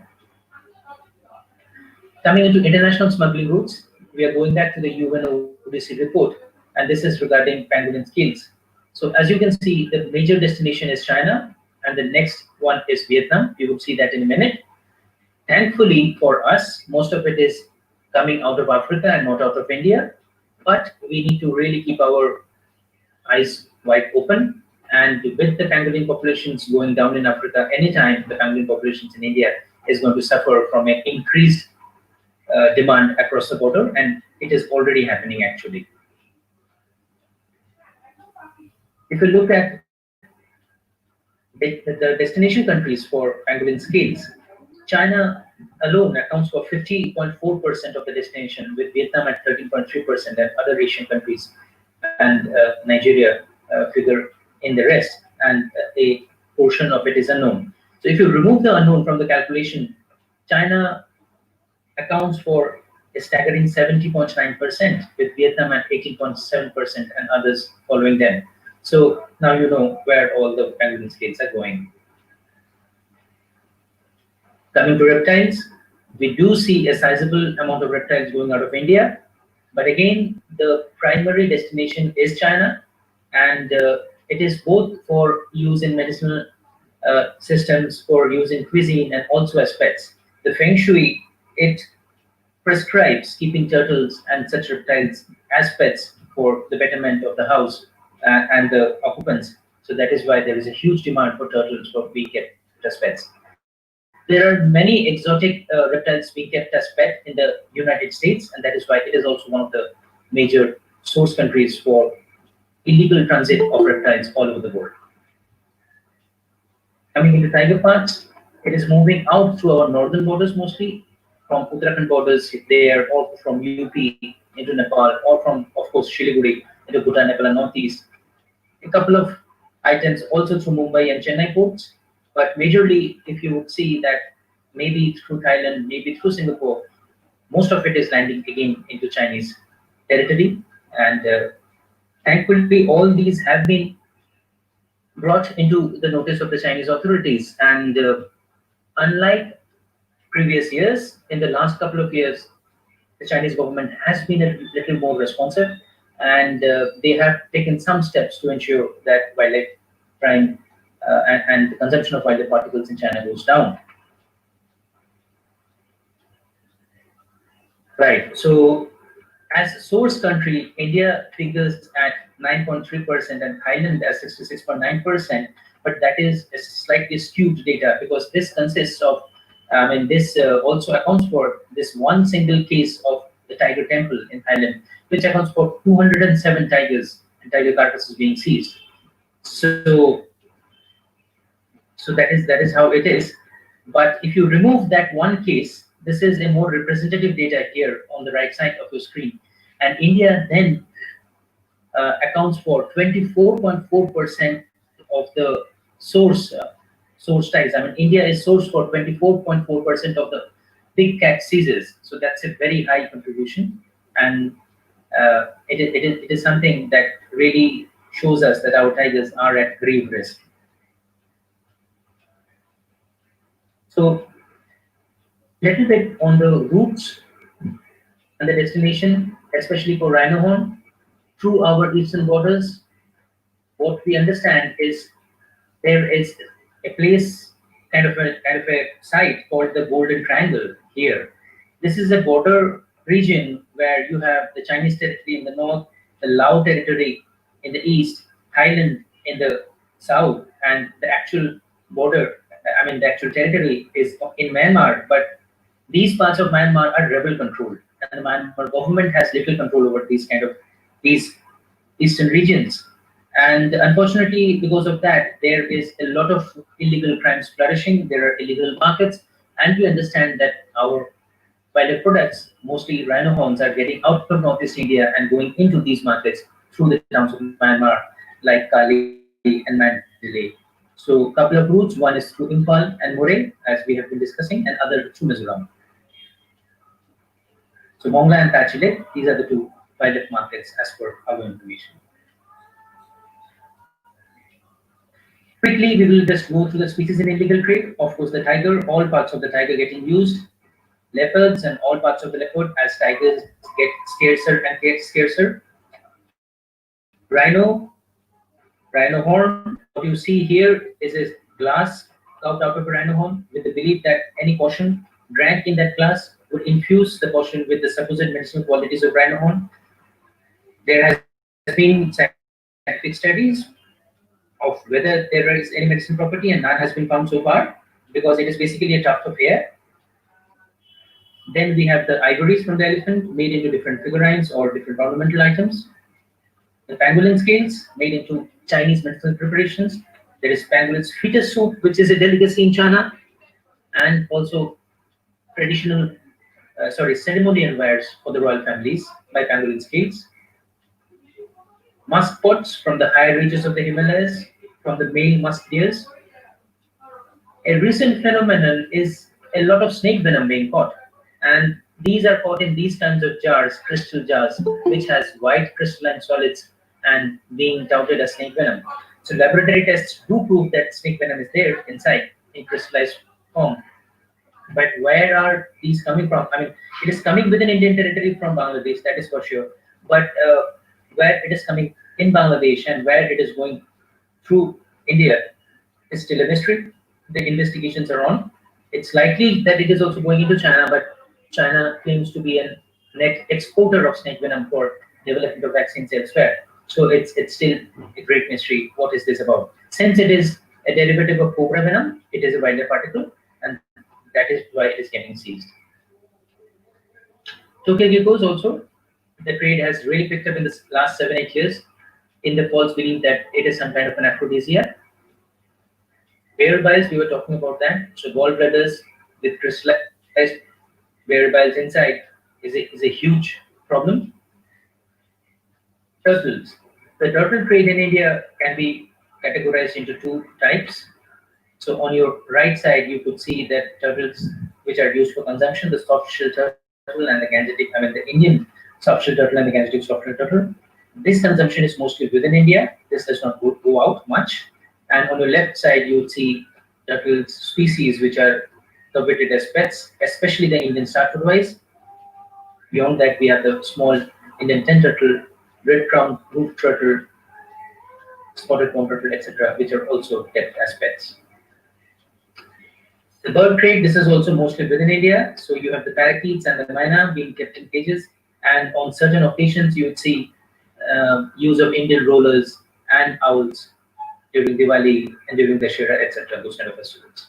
So these are the main animals and bird species which feature heavily in the illegal trade, along with the mongoose. The mongoose here, because I believe we have some students in the webinar today, so I would like to request them that please refrain from using mongoose hair brushes, and also please spread awareness that these are from mongoose, which is a protected species within India, and every year thousands of mongoose are being slaughtered to provide such brushes. So beyond those animals and birds, there are plants also which are protected in the Wildlife Protection Act, and I would like to attract your attention towards the orchids which are there, the red vanda orchid and the blue vanda orchid occurring in our northeast. These are protected, along with different Indian species of the lady slipper orchids, the Patripedalums, which are also protected. Beyond that, the other orchids are not protected, and there are a couple of other plants which are there in the illegal trade, but generally does not feature very much. So those were the species in trade. Quickly going through what WCCP is, it's a body set up in the Wildlife Protection Act, and the job is to collect and disseminate intelligence, give training to people, conduct seizures, give policy advice to the government, and in 5 regions and sub-regions with some border outposts, we are there more or less all over India. And some of the activities I wanted to highlight: in 2018 June, we did a seizure of a live lion cub along with very rare langur species. Mongoose hair brushes seized in 2017, 32,000 of them. Parakeets, regular rate of parakeets going on, and seizures are on. Snake venom, as we have discussed, and a very large seizure of turtles amounting to about 1,800, with the truck also seized, which you can see in the background. Beyond that, we give training. Many trainings are organized for the border guarding agencies, our Sahasra Sima Bal in Indo-Nepal and Indo-Bhutan borders, the BSF in the Bangladesh border, the Assam Rifles in Myanmar border, etc. We also conduct such trainings for public representatives. We come out with pamphlets like this one. This was a bilingual pamphlet regarding wildlife crime in North Bengal. So these are the kind of activities that we do. Beyond us, there are many other agencies who are involved in wildlife crime, and the State Forest Departments of Wildlife Wings is the primary agency. So it's of course very difficult to elucidate each one of their role, but here in a schematic diagram, I just want to say that if you imagine a game of cricket, and if you imagine the striker to be the poacher or the transporter who is trying to get the wildlife particle out of the boundary, which is the international boundary, then the first ring of defense is the wildlife department and the state police department, etc., who are there as kind of close-in fielders. So if the striker manages to get it beyond these fielders, close-in fielders, then you have the fielders in the deep or the boundary line fielders. So the boundary line fielders are of two types. We have certain authorized exit points where authorized trade and authorized import and export is going on. So we have there the customs who are checking all consignments, the Department of Revenue Intelligence, the CISF at ports, at airports, and we also have a presence as a custom authorities. So the authorized exit points are manned by these kind of agencies. Beyond that, we have our huge borders with our neighbors. We have our huge coastline, which is unmanned by such agencies, but we have the Army, Navy, Coast Guard, BSF, etc. there. So these are the kind of fielders in the boundary points. And if the wildlife article, as the ball, manages to even elude these fielders and is in the international arena, then we will have to coordinate with bodies like the Interpol or the CITES authorities through CBI. CBI is the Indian Nodal Agency for Interpol, and we can still trace and connect with the polices of the other countries and try to nab the smugglers there. So this is, in a nutshell, the role of different agencies. So that was about wildlife crime. Now to the topic of the day, that what is COVID-19 impacts on wildlife crime. So let us go through the impacts. So first of all, let us look at the negatives. As we are all aware, the pandemic has originated from the Chinese territory, and the traditional Chinese medicine systems have been prescribed for respiratory distress. Unfortunately, that medicine includes an injection called Tan King, which is prescribed by the Chinese government. Basically, it is an injection for respiratory distress. It contains beer bile. So we are all apprehensive that there may be an increased demand for beer bile across the border, and the state agencies have been put on strict vigil for such possible poaching incidences.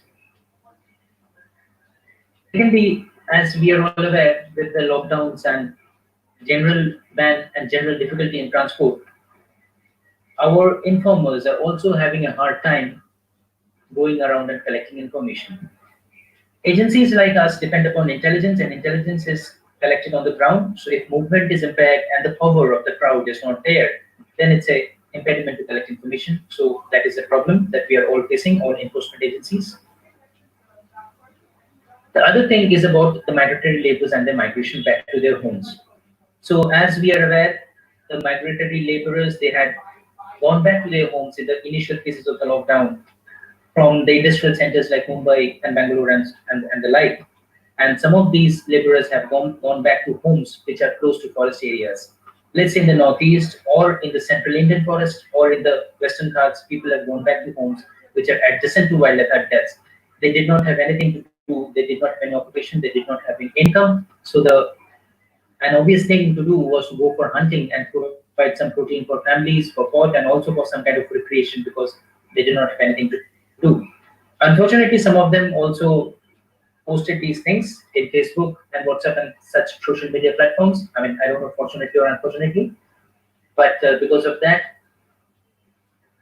the state forest departments and state police departments have been able to nab some of them. This is a video grab from a video circulated from the Nagaland territory, and this guy, along with his accomplice, was arrested by the police in subsequent times, and he's not. The case has been booked against him, and the trial is on. Similarly, case has been booked in Arunachal also, and in other parts of India also. So, Wildlife Crime Control Bureau has given an advisory to all state governments to look out for such crimes. The other hugely positive impact is that it is widely believed that this virus, COVID-19, is probably from a zoonotic origin. Bats might be the original host species, and then into some kind of an intermediate host from which it has been transmitted to humans. That's the general theory now, although not really proved beyond doubt, but that's the general perception of common people, that it has a zoonotic origin. So because of this perception, it is likely that consumption of wild meat will decrease. As per WHO reports, around 75% of the emerging infectious diseases in the last 3 decades have their origin in animals. So it's a really large percentage of new infectious diseases which are coming in from animals, and with the increased awareness of that from COVID-19 pandemic, there is every chance that the consumption of wild meat and therefore the poaching and smuggling of wild meat is going to go down. Beyond that, the organized smuggling, I mean, we are talking about the hunting for pot in Nagaland and all that, but that is not organized smuggling. The organized smuggling of, let's say, tiger body parts or rhino horns, etc., that was carried out pre-COVID, mostly through public transport. So rails were used, public buses were used, etc., because they provided a nice cover of the crowd. But with very limited public transport even now, and in initial phases of lockdown without any public transport, the organized smuggling really took a very bad hit, thankfully. And more or less that remains so because the international borders are still fairly closed, except for the air bubbles. So the organized smuggling is almost down to a trickle, if not nil. And that's a very, very good positive impact that COVID-19 pandemic has had. However, with the gradual opening of borders and with the gradual resumption of public transport, it is likely to reverse. Of course, we are all also aware that the temporary lockdown of the industries and transport activities, etc., we had much cleaner air, we had very clean water. Here are two before and after shots of the Yamuna waters in Delhi, and you can really make out the difference. Beyond that, we also have had wildlife species coming into human habitations, be it nilgais in Chandigarh town or the peacocks in Delhi outskirts. So the wildlife in the mofusils and in the semi-urban areas have moved into the urban space during the lockdown because of humans hiding inside, and that is also something of a maybe it's not unarguably but kind of a positive effect, which is of course getting reversed with the lockdown being lifted. So those are the and in the lockdown, the kind of had this storm of the century in both Kumpum, and Kumpum really devastated Sundarbans and devastated Calcutta and surroundings. And there was a big human cry regarding restoration of Sundarbans and revamping Sundarbans from Kumpum. Although the intentions are very good, in fact, the hilarious actually Sundarbans need rescuing because Sundarbans have been facing cyclones without human intervention for thousands of years. And it's not something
just keep quiet.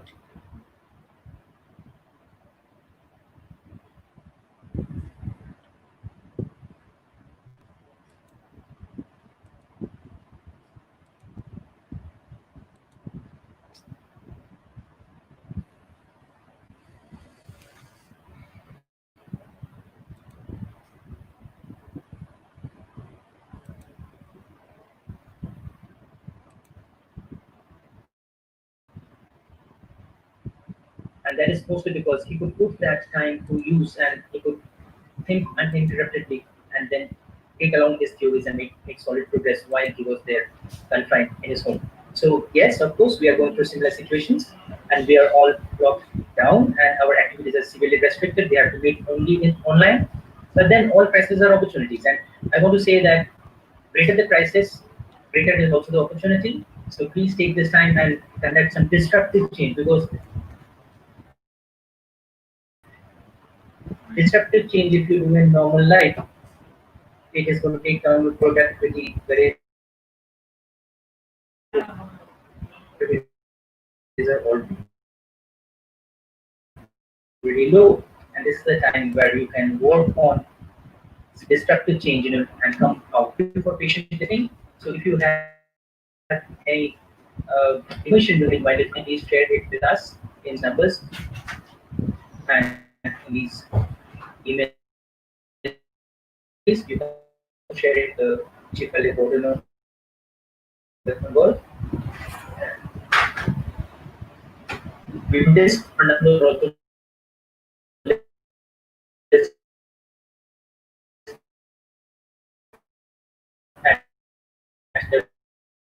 switch on the back side. Thank you very much, Mr. Mitra, for your really informative and wonderful lecture. Before I go to start the question answer session, I personally would like to ask you a few questions. The first is, in the recent few years, we have been often we come to know about and all that is going on in some parts of West Bengal. Although the government is taking great responsibility to really stop. So my first question is, what is your take on the present status of the hunting festival, so-called, that occurs in the western part of Bengal? And my second question is, during this lockdown period and post-COVID scenario, there is a possibility that even in the city scale, we get to see some wildlife crime being organized by people, because we know that some people are really rendered jobless and they are taking course to some illegal activities. So I apprehend that there is a possibility of increase in wildlife crime in post-lockdown. City dweller or maybe a student or any common citizen comes across some sort of a wildlife crime, some killing, some transport of wildlife material, maybe live animal or dead animal or part thereof, what he or she is supposed to do first? So these are the two questions I'd like to ask you. Right. Thank you very much, Doctor. So let me first respond by saying that in Shikar Utsav, there is a sea change in the scenario in the last few years. It is true that, let's say, up to 2015, there was a huge amount of Shikar Utsav and a lot of animals. And in 2016, efforts were made by the forest departments and all to curb it, but it was not very successful. However, it all changed with the tiger dying in Nalgarh. You would be aware that it was the Shikar of times, the summers, and the tiger was there, and if I remember, it was 17 summers, and the tiger got killed in one of those attempts at Shikar Utsav. But it proved to be some sort of a boon for the whole wildlife therein, because of the huge human cry and because of public interest litigations filed by activist groups. The High Court had given very strict direction for the district administration, the police, and all to cooperate with the forest department, because previously the police did not look at it as a very serious crime. They did not look at it as a law and order scenario, but because of the High Court guidelines, they were serious in 2018 onwards and actually just, and that is why in the largest event of those times, which is the Buddha Purnima event at the Ayodhya Hills in 2017, we had seen less than 10% of what 1,000 visitors to the railways departments, because a lot of people used to come armed in the railways, and a lot of them were outsiders who used to come by railways and by trucks, etc. But that was somewhat stopped in the last 2 years. So thankfully this year, of course, there was a total lockdown and almost nothing was allowed. Transportation was not allowed. There was very few local incidences, and that was tackled quite well with the forest department. Forest department functionaries were there in the field. So I suppose in the last couple of years, the Chigad itself incidences has gone down, and that's a really commendable job by the West Bengal Forest Department, with help from the West Bengal Police and also from the railways, etc. So we would hope that this trend continues, and it is of course is going to be a battle if everything opens up. Let's see how everything performs, and armed with the High Court directive, because otherwise, you know what happens is political will, etc. sometimes is not there, and it's a problem for the officers to act. But now they can say, of course, that we are not going to get, on the wrong foot by the High Court. We don't want to get a contempt proceeding by the High Court, and whatever be the political directions, they have a solid reasons to go ahead and stop this. So that is why I hope that with time this is going to dwindle. Next thing is about this increase in hunting for pot. So as I have mentioned in my presentation, that it was there with the migration of the laborers back into their villages, and some of those villages are near wildlife habitats. There was increased hunting for pot. We have given an advisory to all state forest departments from WCCB, and there has been actions by many state forest departments regarding this, and booking of wildlife cases in Nagaland, in Arunachal, in Western Ghats. So I hope that with the going back of the laborers to the industrial areas, with the reverse migration taking place, hopefully we would see less and less of this trend. So that is what I want to continue. So I just wanted to know what a common citizen is supposed to do if he or she encounters an act of wildlife crime or trafficking, anything that sort. Right. So see, enforcement is exclusively the state's domain. So although there is a section in the IPC whereby there is something called private arrest, which means that anybody can arrest a culprit if he sees that some crime is getting committed. So it's called private arrest. So, but normally, if you encounter a wildlife crime, it is if you can arrest that person without any perception of threat to yourself. If you are, you are more in number and you have the wherewithal to arrest that guy and keep him in check till the forest department, the police department arrives, you can go ahead and do it. There's provision in the IPC. It's called private arrest. But if you think there is a threat perception to yourself, please don't do that. And your job is to collect a little bit of evidence, if possible. Let's say take photos or anything, if that is possible, and then communicate it to even the police or the forest department or to us. You can always have the numbers in the website. I have also shared. So your job would be just to convey as much information as possible, so that it is actionable information, and the enforcement agencies can then act on the information you provide.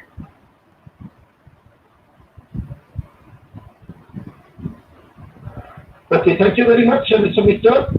Now I formally request Dr. Sandeep Pal to conduct the question answer session. Dr. Pal, please. Yeah, thank you, Subhadip. Thank you, Mr. Mitra, for the wonderful deliberations on wildlife crime and some beautiful photographs of Nicobar Islands in the end. So there are quite a few questions. First question is from Atik Bandyopadhyay. Eco-forest tourism and wildlife may be planned to run shoulder to shoulder rather than building enmity. What is your opinion on this statement? Right. So yes, I'm a big supporter of ecotourism being a solution solution to wildlife problems rather than the opposite. And the main thing here is that ecotourism generated revenue is not fairly distributed. By that fairly, or what I mean is that if you look at a tiger reserve, let's say Corbett, for example, the cost of maintaining Corbett is borne by the forest department. So the state forest department, Uttarakhand state government, and the central government provides funds for the salaries and for all the activities, management activities that is taking place in Corbett.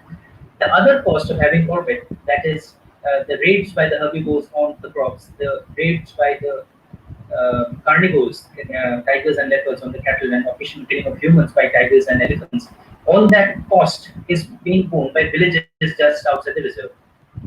But the ecotourism revenue, which is in hundreds of crores actually in Corbett, it is the lion's share of it is pocketed by hotels and resorts, which does not constitute local people. They are outsiders. They are big hotel chains from, let's say, Delhi, Mumbai, and other big areas. All the local people are reduced to is being the bellboy at the hotels, or the driver, or the cook. So that is only a very meager share of ecotourism going to the local populace, where there is every potential to give them 5 times or 10 times the income that they're getting from crops and cattle. So I'm a big supporter of trying and channelize ecotourism revenue into the local populations, and there are ways of doing it, like setting up community-owned tourism areas and all that, and tourism establishments, community-owned, and having rules of plowing back some of the profits by the private resorts into the local community. I mean, it is there in theory and policy, but it is not getting implemented as well. So that gap is there. So I totally believe that ecotourism revenues should go to locals, so they have a direct connect that we need wildlife here, because wildlife means tourism and tourism means income. So I totally agree with what you said. Next question is from Shourabh Bhunia. In recent time, in North Bengal, a rare type of turtle is found dead by accident. There was a signboard of turtle crossing gateway, but this incident happened. Is there any communication gap between railway and forest department? There is a big issue always between the railways and the forest departments, because some of the railway lines are passing through forested areas, and in North Bengal there is frequent death of elephants. I mean, Yes. of turtles. There are many turtles in our forest, but there are not so many elephants, and turtles get, elephants get overrun by prints all the while. And in Maharashtra, even tiger cubs were run over, and other species at other places. So there is always a tussle. So specifically regarding railway line, so there has been Supreme Court cases, public interest litigation, and Supreme Court has given certain guidelines, and it has set up an expert committee, and the expert committee has suggested a lot of things. So the railways say that they are following those. I mean, there were guidelines regarding certain stretches of forest where the speed has to be low, and certain portions of the lines, it has to be elevated, and has to be some alarms, etc. So railways do say that they're following those norms, and they submit compliance to the court. But I suppose the compliance on ground is not as much. So that is there, and it's a constant battle between the railways and the forest departments and the activists, and that is how it is going on. So let us hope the department will be more sensitive to the needs of the wildlife in the future, and we will see less conflict. Let us hope that, and let's see where it goes. Okay, thank you. Next question is from Sariful Islam Khan. Should it be considered as crime if somebody kill a wild animal only to save their lives? It is not a crime. It is there in the Wildlife Protection Act and in the IPC that you can even kill humans to save your own life. So if you have a threat perception, and there was a case in this Guwahati High Court, I think, in which a person killed a tiger in self-defense, and the forest department argued that there was not so much threat of the tiger, and the threat perception was not correct. But the court said that a person is not supposed to weigh in golden scales when a fere naturally, which means a ferocious animal, is attacking him. So he is not supposed to weigh in golden scales his chances of surviving. So if he acts in self-defense and kills the animal, it is not a crime. Oh, thank you so much. And next question is from Shabostin Manna. I want to know some of the substitutes of the wildlife products. the wildlife products does not have any medicinal properties. All that wildlife product qualities are all supposed. It's a belief system more than a medicinal system. So the substitutes are allopathic medicines, modern medicines. So please take modern medicines instead of wildlife products if you are taking any current. Okay. Next question is from Shushmita Mujumdar. The local fish markets of my hometown used to sell Indian soft-shelled turtles, which is considered as vulnerable according to IUCN. Even more popular in Boshihat areas. Okay, my question is, could this scenario be considered as a transboundary environmental crime? How would WCCP deal with such cases?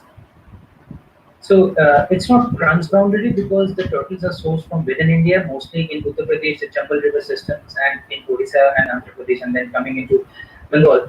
And as far as I understand, this small place in North 24 Parganas district, that is from Barasat to Bangaon, this area, it accounts for more than 50% of freshwater turtle consumption in India, maybe even more than 70-80%. So that is how it is because of the communities, mostly Hindu communities coming in from Bangladesh. So settled there. So that is a good habit that they have. So it is not transnational, but it is definitely wildlife crime, and there has been several raids. I think more than a dozen raids in the last 3 years or so. And in those areas, Parashat, Champapada, Konga markets, and there's been several arrests and hundreds of turtles seized and rescued.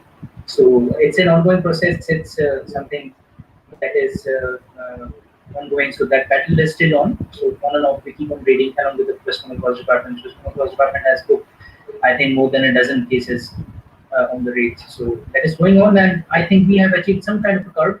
But as soon as we stop raiding, it again happens. So we're on the job, and it has to be constantly followed up. So we're doing it. Thank you.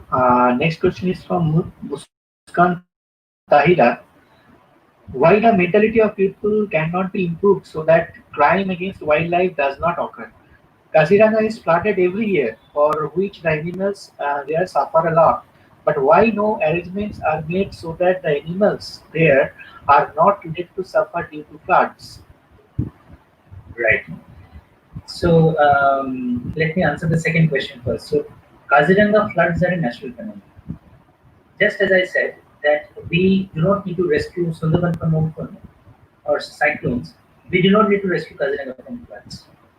Kaziranga floods are parts of natural cycles. If you try to stop the Kaziranga from flooding, Kaziranga is going to die a slow death by weeds and other infestations. So the forest department has constructed something, some kind of plateaus which are, I think, 100 meters long by 50 meters wide and 5-meter height, something like that, where the animals can take temporary shelters during the flood. But the actual and the historical process has been that during the floods, the animals come up to the Karbi Anglong Hills, which is just next to the Kaziranga. And so the actual job is to give them protection while they pass on the national highway and get into the Karbi Anglong Hills. And the Karbi Anglong Hills is a very tribal district with sparse population, and law and order situation is a little bit lax. So the real challenge is to provide them protection in Karbi Anglong Hills during the monsoon. So come winter, they again go back into Kaziranga. So the process and the actual measure on ground should be to provide them safe passage into Karbi Anglong Hills, and then try to provide some protection in Karbi Anglong Hills till they are there. So that is the thing.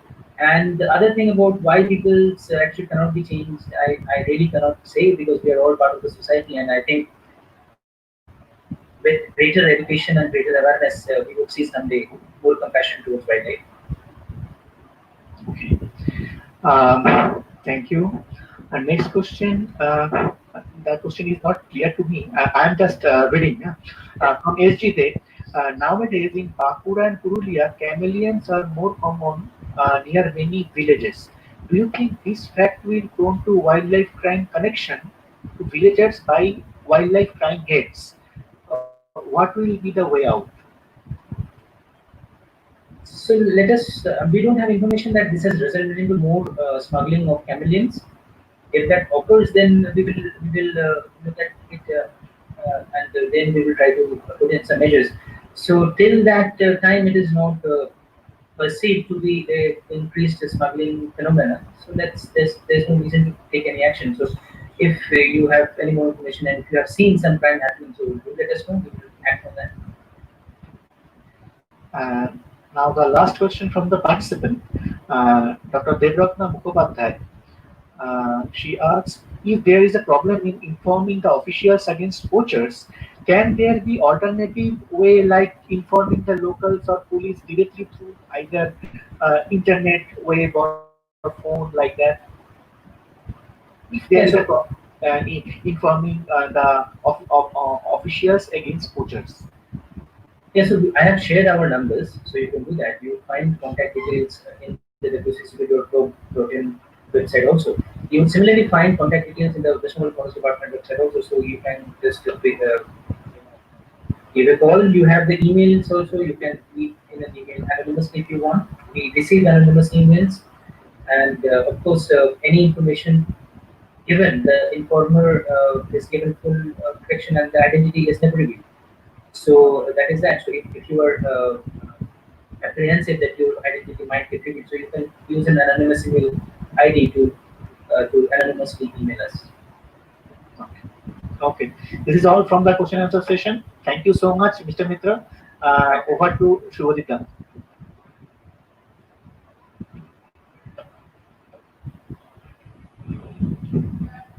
Thank you very much once again, Dr. Paul. Since the issue of Kaziranga was raised in the question of the session, so I'd like to share small information. Just a few days back, 2 or 3 days back, I got an information that the federal government is actually working on a plan to build a kind of highland which stretches for some distance in the Kaziranga, so that the animals can really take shelter during the floods, in that they can move to those highlands and they can take shelter. And as soon as that was posted in some social media, I got two very interesting comments. First is there is an apprehension that with the building of that, there will be a disturbance, a severe disturbance to the natural hydrology of that region. And there was another interesting remark that the government is now working on building a kind of highland for the animals to take refuge. But where was the wisdom when the government took up the job of building a highway, national highway, on the already existing natural highland, crossing which they could have moved to the hills. So these are the issues which need to be debated on a national platform, national forum, and I'd like to know the take of Mr. Gitra on this particular issue. Right. So the highlands are already there. It was, I think, about 10 or 20 was constructed in 2018, and because of its very good effectiveness in uh, uh, protecting the rhinos and other wildlife, more was constructed. So there's not going to be any effect on the natural hydrology because these are not very large structures. These are only about 100 meters or 200 meters long. The exact dimensions are escaping my memory. It can be confirmed from Assam Forest Department. So the exact dimensions are only 100 or 200 meters long and about, I think, 30 or 50 meters wide and 5 meters high. These are kind of small plateaus which have been constructed in groups in areas where animals can come and take shelter. So these being small structures, it does not have any effect on the overall hydrology of the mighty Brahmaputra river and its floodplains. So that is one thing. The second thing is that, yes, the actual solution is to provide animals protection in the Karbi Anglong Hills, which I had already mentioned. But if you see the lay of the land there, because you have Brahmaputra on the northern side, you have the Kaziranga floodplains, and then you have the Karbi Anglong Hills. So there is no other way of laying a road there. I mean, it would have been straight through Kaziranga. Now, at least the road is at least at one side. So, of course, people's need have to be balanced with wildlife needs. So, I mean, we wish that, I mean, people's needs were ignored, but that is not possible, right? We have to be practical. And that is the best way, and the road could have been laid as it is now. Of course, to minimize disturbance on that road, the forest department and other departments are trying to take measures along with implementing the latest technologies of infrared lasers, etc., which would uh, detect human presence, etc. We have suggested some sniffer dogs in the night. I mean, they already have sniffer dogs, but we have suggested some sniffer dogs at specific locations which can sniff out poachers if they're trying to sneak in the night. So all those measures which are necessary because of the road being there are being taken, but the road is unavoidable, and it is at the best location given the situation. That is my opinion. So balancing people's needs with wildlife, that is where we can have the road, and yeah, the highlands, the tables are not going to have any major effect on the hydrology because they're too small to have that kind of effect.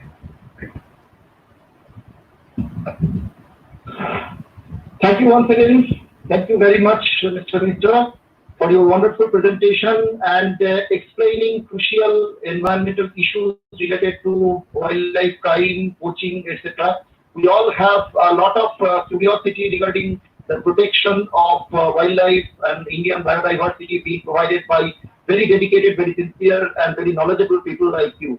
Thank you very much. So we have come to the end of this 2 day long national level webinar. In fact, very quickly, I would like to summarize the session that we have since 5 o'clock in the afternoon. We had 3 wonderful sessions. In the first session by Dr. Suman Bhushan Chakraborty, he talked about the balancing act on fine thread regarding the aquaculture and fisheries sector.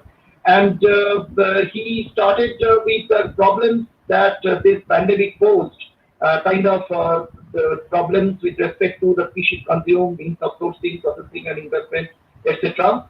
Then he assured us regarding the safe consumption of fish, but at the same time he took up the challenges posed by this COVID pandemic on the global scale, like stopped export, then workers laid off, then demand reduced, and significant loss of production, etc. And later, he basically talked about the indirect impact and the ultimate effects. The indirect impact in the form of new sanitary measures, then changing consumer demand, then increasing production costs and logistic problems, etc. Ultimately, having some ultimate effect. And lastly, from researcher viewpoint, he explained that this pandemic may give us opportunities for brainstorming, for finding new solutions, for finding ways to combat this situation. Then in the next lecture by Dr. Ashim Kumar Nath, he talked about the possible blue revolution at the backdrop of this pandemic. And he also talked about the huge impact on fisheries by this COVID pandemic. And he talked about the short-term and long-term measures like low stocking density suggested by him to the stream farmers, then diversification of fish species. And he talked about the traditionally consumed fishes and the opportunities that may open up by consuming the other fish species. So he talked about the conservation strategies through judicial utilization, and he concluded with introduction with some idea regarding the introduction of Makana cum fish culture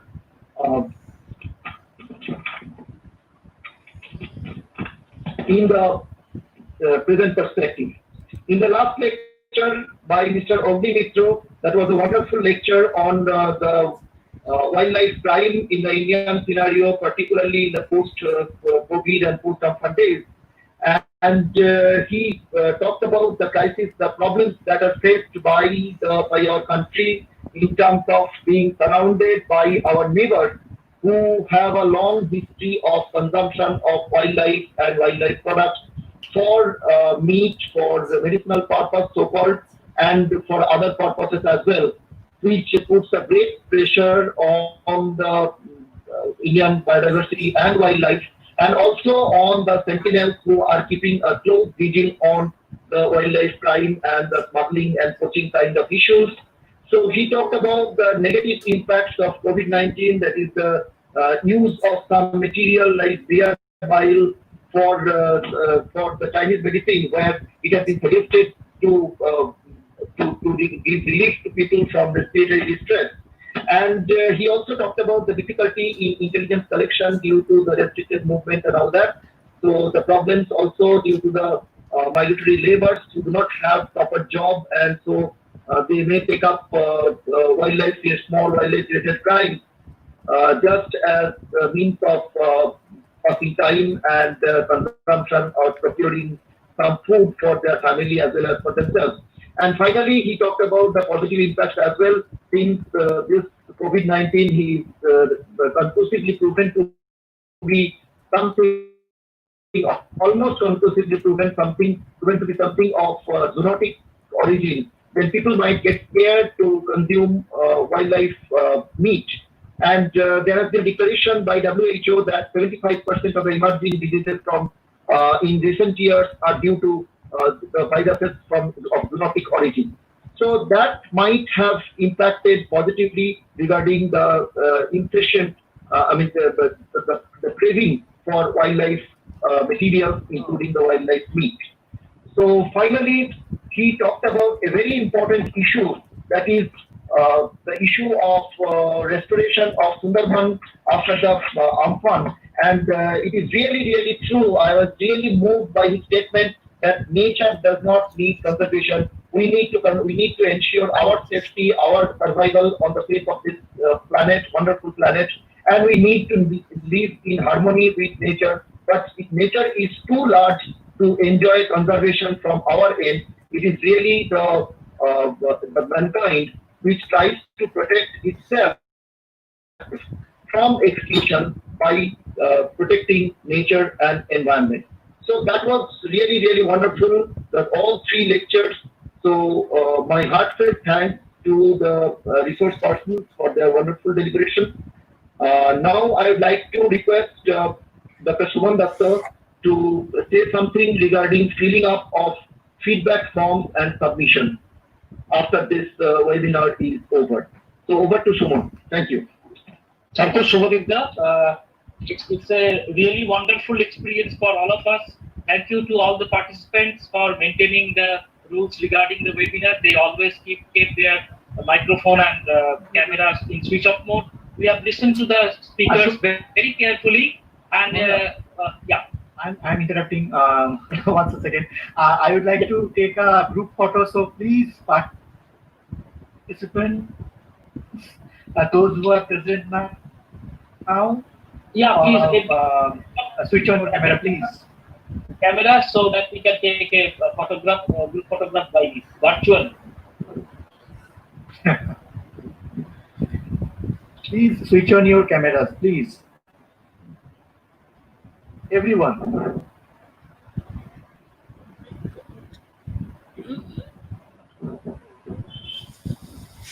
Yes, few more. Okay.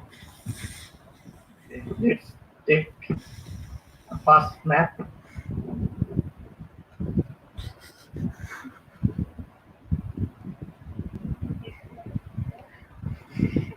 Okay, thank you. Yeah, thank you, Sandeep.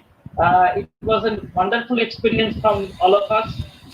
I think the participants have also enjoyed, and they have flooded the chat box with these things. I have we have already given the feedback form to the participants in the chat box, in particularly Gmeet group and also in the YouTube link, and many of them have responded.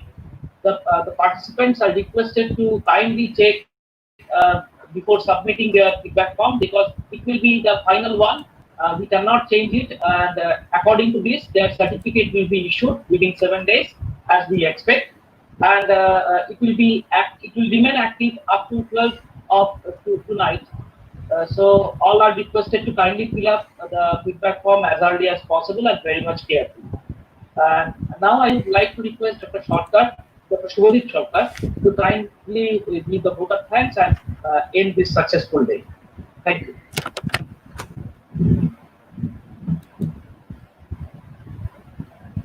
It is really my proud privilege to deliver the vote of thanks.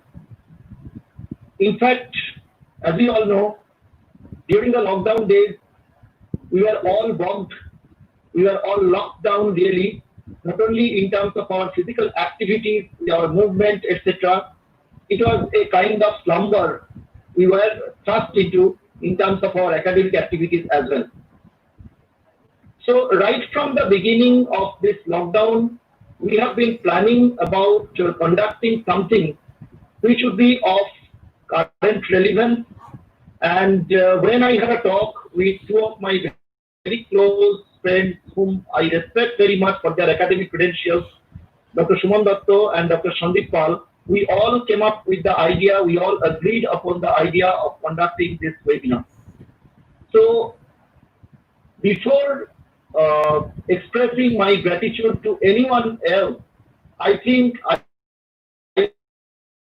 would like to take this opportunity to express Suman Datto and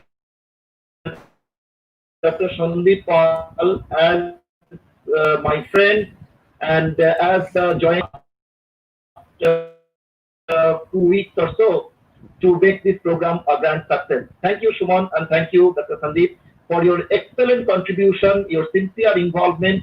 Particularly, I would like to say Suman has taken a wonderful job, and Suman has been instrumental in taking up all these technical issues, mainly along with the active help from Dr. Sandeep Pal. I would like to Principal Serampore College and Dr. Monojit Roy, Principal Barrackpore Rastraguru Surendranath College, for their constant encouragement and suggestions regarding making this program. In fact, I would like to share a small information that initially we thought that we will be conducting a state-level webinar, but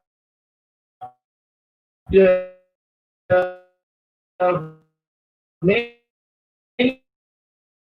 from Dr. Monojit to all the participants, all the faculty members, students, and whoever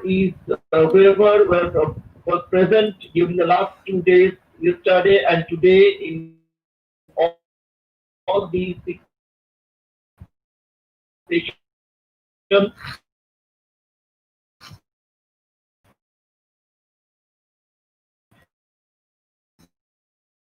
There were some technical glitches, technical difficulties,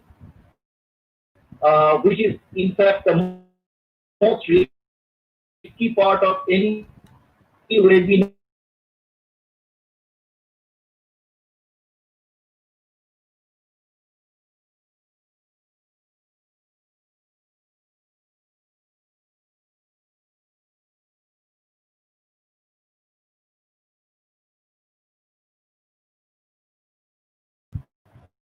And particularly the people who are assisting the respected and respective principals in the administrative job from both these two colleges. So thank you very much, members. For particularly, I would like to mention the name of Mr. Chandra Datto, who incidentally is the son of Dr. Suman Datto, who has taken great care of the technical issues in terms of making this YouTube live platform.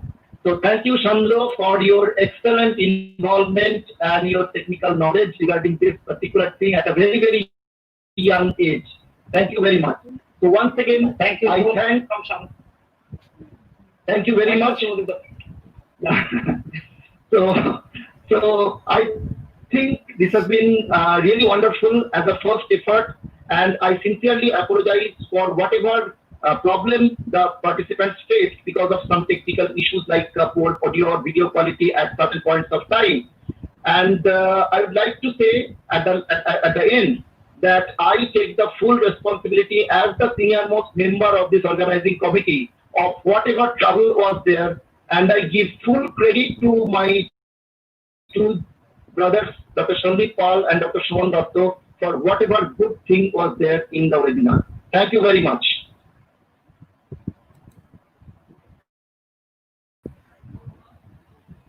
So So we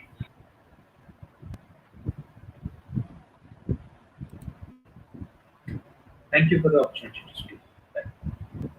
Yeah, thank you everybody for being with us. So we end the program over here. Thank you. Good night.